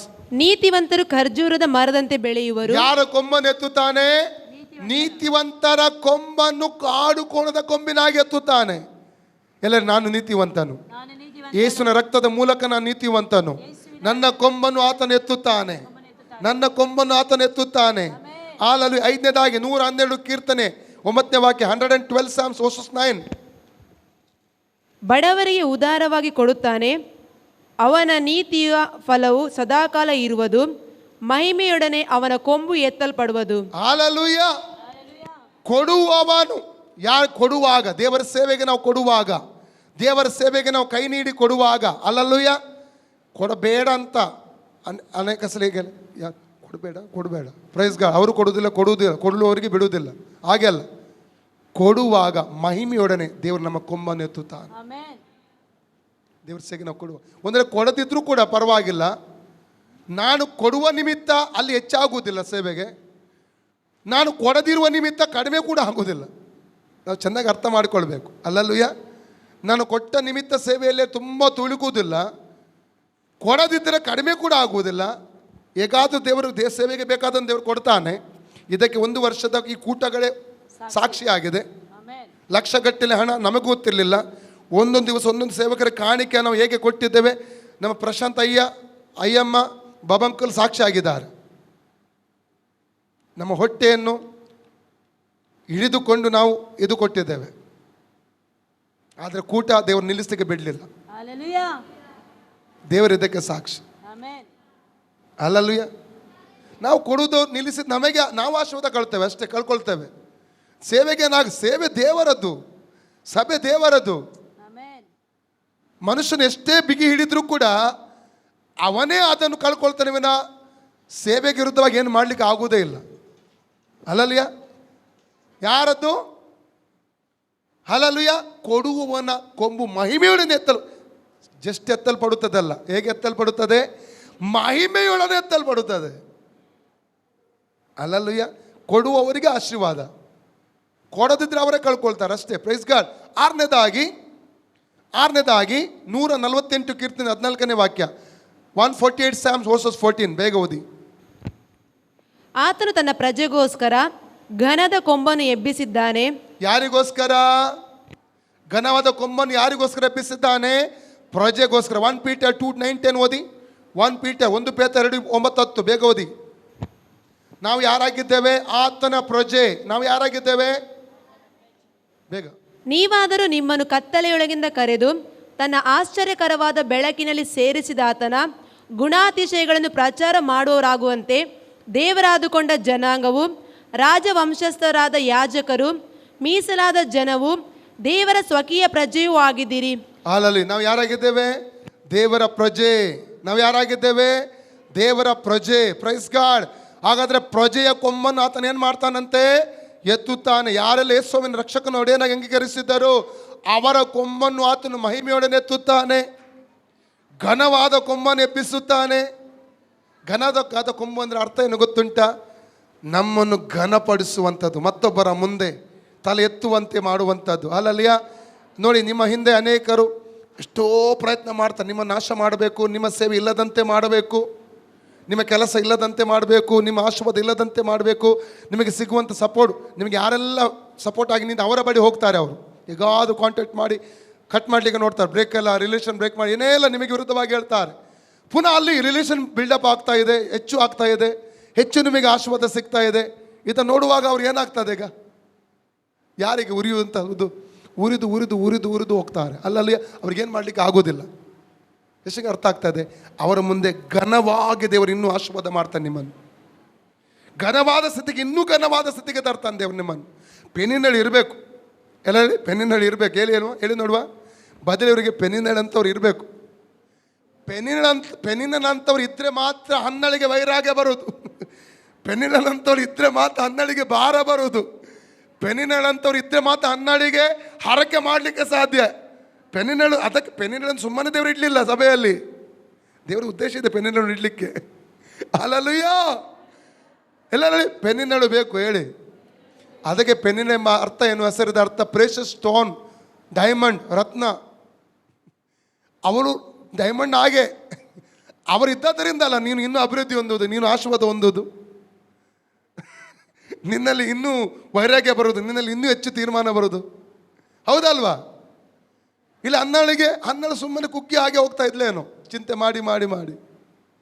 ಅಲ್ಲಲುಯ್ಯ, ಇಲ್ಲಿಗೆ ನಾನು ಮುಗಿಸ್ಲಿಕ್ಕೆ ಇಷ್ಟಪಡ್ತೇನೆ. ಅಲ್ಲಲುಯ್ಯ, ಇನ್ನು ಅನೇಕ ವಿಚಾರಗಳು 1 Samuel chapter 2 ಅಲ್ಲಿ 1 ಮತ್ತು 2ನೇ ವಾಕ್ಯದಲ್ಲಿ 7 ಕಾರ್ಯಗಳ ಕುರಿತು ಹೇಳ್ತಾಳೆ. ದೇವರು ಮಾಡಿದ 7 ಕಾರ್ಯಗಳ ಕುರಿತು ದೇವರು ಸ್ತುತಿಸುತ್ತಾಳೆ, ಕೊಂಡಾಡ್ತಾಳೆ ಅವಳು. 3ರಿಂದ 5ರಲ್ಲಿ 7 ಕಾರ್ಯಗಳು ಜನರನ್ನು ನೋಡಿ ಅವಳು ಹೇಳ್ತಾಳೆ. 7 ಕಾರ್ಯಗಳನ್ನು ಜನರನ್ನು ನೋಡಿ ಹನ್ನಳು ಹೇಳ್ತಾಳೆ. ಅಲ್ಲಲ್ಲಿಯ ಮತ್ತೆ 6ರಿಂದ 10 ವಾಕ್ಯದಲ್ಲಿ 13 ಕಾರ್ಯಗಳು ದೇವರ ಕುರಿತು ಹೇಳ್ತಾಳೆ. 13 ಕಾರ್ಯಗಳು ದೇವರ ಕುರಿತಾಗಿ ಅವಳು ಹೇಳ್ತಾಳೆ. ಅಲ್ಲಲ್ಲೂಯ್ಯ, ಪ್ರೈಸ್ ದ ಲಾರ್ಡ್. ದೇವರಿಗೆ ಮಹಿಮಾಗಿ. ಎಲ್ಲರೂ ಕಣ್ಣು ಮುಚ್ಚಿಕೊಳ್ಳಿ. ನಾನು ಬಂದಂಥ ಸೇವಕರಿಗೆ ಸಮಯ ಕೊಡ್ತೇನೆ. ಎಲ್ಲರೂ ಕಣ್ಣು ಮುಚ್ಚಿಕೊಳ್ಳ್ರಿ. ಅಲ್ಲಲ್ಲೂಯ್ಯ. ನನ್ನ ಪ್ರೀತಿಯ ಸಹೋದರ ಸಹೋದರಿಯೇ, ಇವತ್ತು ಪೆನ್ನಿನಳಂಥ ಅನೇಕರ ಮಾತಿನ ಮೂಲಕ ನೀವು ನಿರಾಶೆಗೆ ಒಳಗಾಗಿರಬಹುದು.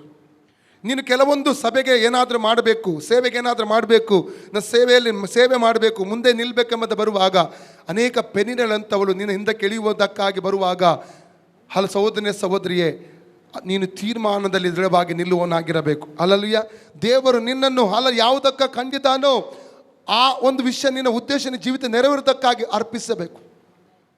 ಅಲ್ಲಲ್ಯ, ದೇವರು ಅನ್ನಡೆ, ದೇವರು ನಿನ್ನನ್ನು ಕಂಡಿದ್ದಾನೆ. ದೇವರು ನಿನ್ನ ಕಂಡಿದ್ದ ಗರ್ಭಫಲ ಕೊಡುವುದಕ್ಕಾಗಿ, ಆಶೀರ್ವಾದ ಹೊಂದುವುದಕ್ಕಾಗಿ, ಇನ್ನೊಬ್ಬರನ್ನು ಆಶೀರ್ವಾದಕ್ಕೆ ಒಂದು ಕಾರಣ ಆಗುವುದಕ್ಕಾಗಿ ದೇವರು ನಿನ್ನನ್ನು ಕಂಡಿದ್ದಾನೆ. ಪೆನ್ನಿನಳಂಥ ವ್ಯಕ್ತಿಗಳ ನಿಂದೆ, ಮಾತು, ದೂಷಣೆ ಕೇಳಿ, ದುರಾಲೋಚನೆ ಕೇಳಿ ಹಿಂದಕ್ಕೆ ಹೆಜ್ಜೆ ನೀನು ಇಡಬಾರದು. ನೀನು ಮುಂದುವರಿದು ಹಿಂದಕ್ಕೆ ಹೋಗಬೇಕು. ಹಿಂದೆ ಸರಿದರೆ ನೀನು ಕಳ್ಕೊಳ್ತಿ. ಹಿಂದೆ ಸರಿದೆ ಕರೆ ಕಳ್ಕೊಳ್ತಿ, ಸೇವೆ ಕಳ್ಕೊಳ್ತಿ, ಆಶೀರ್ವಾದ ಕಳ್ಕೊಳ್ತಿ, ಅಭಿವೃದ್ಧಿ ಕಳ್ಕೊಳ್ತಿ. Thank you. ಅನೇಕರು ನೀವು ಮಾಡುವಂಥ ಸೇವೆಗೆ ಲೌಕಿಕ ಬೆಲೆಯನ್ನು ಕಟ್ತಾ ಇರ್ಬೋದು, ಪರವಾಗಿಲ್ಲ, ಅವ್ರನ್ನ ಅವರಷ್ಟಕ್ಕೆ ಬಿಟ್ಟು ಬಿಡಿ. ಯಾಕೆ ದೇವರ ವಾಕ್ಯ ಹೇಳ್ತದೆ, ಕೀರ್ತನೆ 1:1-3, ಯಾವನು ದುಷ್ಟರ ಆಲೋಚನೆ ನಡೆಯದೆ, ಪಾಪಾತ್ಮರ ಮಾರ್ಗ ನಿಂತುಕೊಳ್ಳದೆ, ಧರ್ಮಾನಂದಕರಿಂದ ಕೂತುಕೊಳ್ಳದೆ ಹಗಲು ದೇವರ ವಾಕ್ಯವನ್ನು ಧ್ಯಾನಿಸುತ್ತಿರುವವನು ಎಷ್ಟೋ ಧನ್ಯನೆಂಬುದಾಗಿ ವಾಕ್ಯ ಹೇಳ್ತಾ ಉಂಟು. ಅವನು ನದಿಯ ಬದಿಯಲ್ಲಿ ಬೆಳೆದಿರುವಂಥ ಮರಕ್ಕೆ ಸಮಾನ, ತಕ್ಕ ಸಮಯದಲ್ಲಿ ಅದು ಫಲ ಕೊಡ್ತದೆ ಎಂಬುದಾಗಿ ವಾಕ್ಯ ನೋಡ್ತದೆ. ದೇವರು ನಿಮ್ಮನ್ನು ತಕ್ಕ ಸಮಯದಲ್ಲಿ ಫಲ ಕೊಡುವಂಥ ವ್ಯಕ್ತಿಗಳನ್ನು ಮಾರ್ಪಡಿಸಲಿಕ್ಕೆ ಇಷ್ಟಪಡ್ತಾನೆ. ನಮ್ಮ ಮೂಲಕ ಒಬ್ಬರು ಬೀಳುವುದು ಬೇಡ. ಅಲ್ಲಲ್ಲಿ ನಾನು ಆವಾಗಲೇ ಹೇಳಿದೆ, ಒಬ್ಬ ವ್ಯಕ್ತಿ ಮನೆಗೆ ಹೋಗಿ ಹೇಳ್ತಾ ಇದ್ದಾರೆ, ಹೋಗಬೇಡಿ ಹೋಗಬೇಡಿ ಹೋಗಬೇಡಿ. ಆ ಪೆನ್ನಿನ ಗುಂಪಿಗೆ ಸೇರಿದಂಥ ವ್ಯಕ್ತಿ ಅವರು, ಪ್ರಾಯದವರು. ಆದರೆ ಅಂಥವರ ಹಲಲಿಯ ಅಂಥವ್ರು ಅನೇಕರಿದ್ದಾರೆ. ಅಂಥವರ ಮಾತನ್ನು ಕೇಳಿ ನಾವು ದೇವರಿಗೋಸ್ಕರ, ಸಭೆಗೋಸ್ಕರ, ಸೇವಕ ತೆಗೆದುಕೊಂಡ ತೀರ್ಮಾನ ನಾವು ಹಿಂದಕ್ಕೆ ನಾವು ಸರಿಯುವುದು ಬೇಡ. ದೇವರಿಗಾಗಿ ತೀರ್ಮಾನ ತೆಗೆದುಕೊಡುವ ಪ್ರಿಯರೇ. ದೇವರು ನಿಮ್ಮನ್ನು ಮಾನಿಸ್ಲಿಕ್ಕೆ ಇಷ್ಟಪಡ್ತಾನೆ. ದೇವರು ನಿಮ್ಮನ್ನು ಆಶೀರ್ವಾದ ಮಾಡಲಿಕ್ಕೆ ಇಷ್ಟಪಡ್ತಾನೆ. Thank you Lord, thank you Jesus. Hallelujah. ಪ್ರೀತಿ ಸ್ವರೂಪನಾದ ಪರಲೋಕ ತಂದೆಯೇ, ಯೇಸುವಿನ ನಾಮದಲ್ಲಿ ಪವಿತ್ರಾತ್ಮನ ಸಹಾಯದೊಂದಿಗೆ ನಿನ್ನ ಪಾದಕ್ಕೆ ನಾವು ಬಂದಿದ್ದೇವೆ ಸ್ವಾಮಿ. ಇಲ್ಲಿ ಕೂಡಿ ಬಂದ ಎಲ್ಲರನ್ನು ಕೂಡ ಆಶೀರ್ವಾದ ಮಾಡು. ಹನ್ನಳಾಗಿ ಪ್ರತಿಯೊಬ್ಬರನ್ನು ಆಶೀರ್ವಾದ ಮಾಡಿ. ಗರ್ಭಫಲ ಬರಬೇಕು ಸ್ವಾಮಿ. ಅದು ಕೂಡ ಸಾಮುವೇಲನಂತ ಪ್ರವಾದಿಗಳನ್ನು ನಾವು ಆತ್ಮಿಕವಾಗಿ ಹಡೆಯಬೇಕು ಸ್ವಾಮಿ. ದೇವರಿಗಾಗಿ ಪ್ರಕಾಶಿಸುವಂಥ ಪ್ರವಾದಿಗಳನ್ನು, ಅಪೊಸ್ತಲರನ್ನು, ಸ್ವಾರ್ಥಕರನ್ನು ಹಡೆಯುವವರನ್ನಾಗಿ ನಮ್ಮನ್ನು ಮಾರ್ಪಡಿಸಬೇಕಾಗಿ ಕೇಳಿಕೊಡ್ತಾನೆ ಸ್ವಾಮಿ. ತೆಗೆದುಕೊಂಡ ಹೆಜ್ಜೆ ಅದರ ಮುಂದುವರಿಯುವ ಹಾಗೆ, ಆ ತೀರ್ಮಾನ ದೃಢವಾಗಿ ನಿಲ್ಲುವ ಹಾಗೆ ನೀನು ನಮಗೆ ಸಹಾಯ ಮಾಡು ಸ್ವಾಮಿ. ಕೃಪೆ ತೋರಿಸಬೇಕಾಗಿ ಕೇಳಿಕೊಡ್ತೇನೆ ಯೇಸುವಿನ ಹೆಸರಲ್ಲಿ ತಂದೆಯೇ, amen. God bless you. Praise the lord.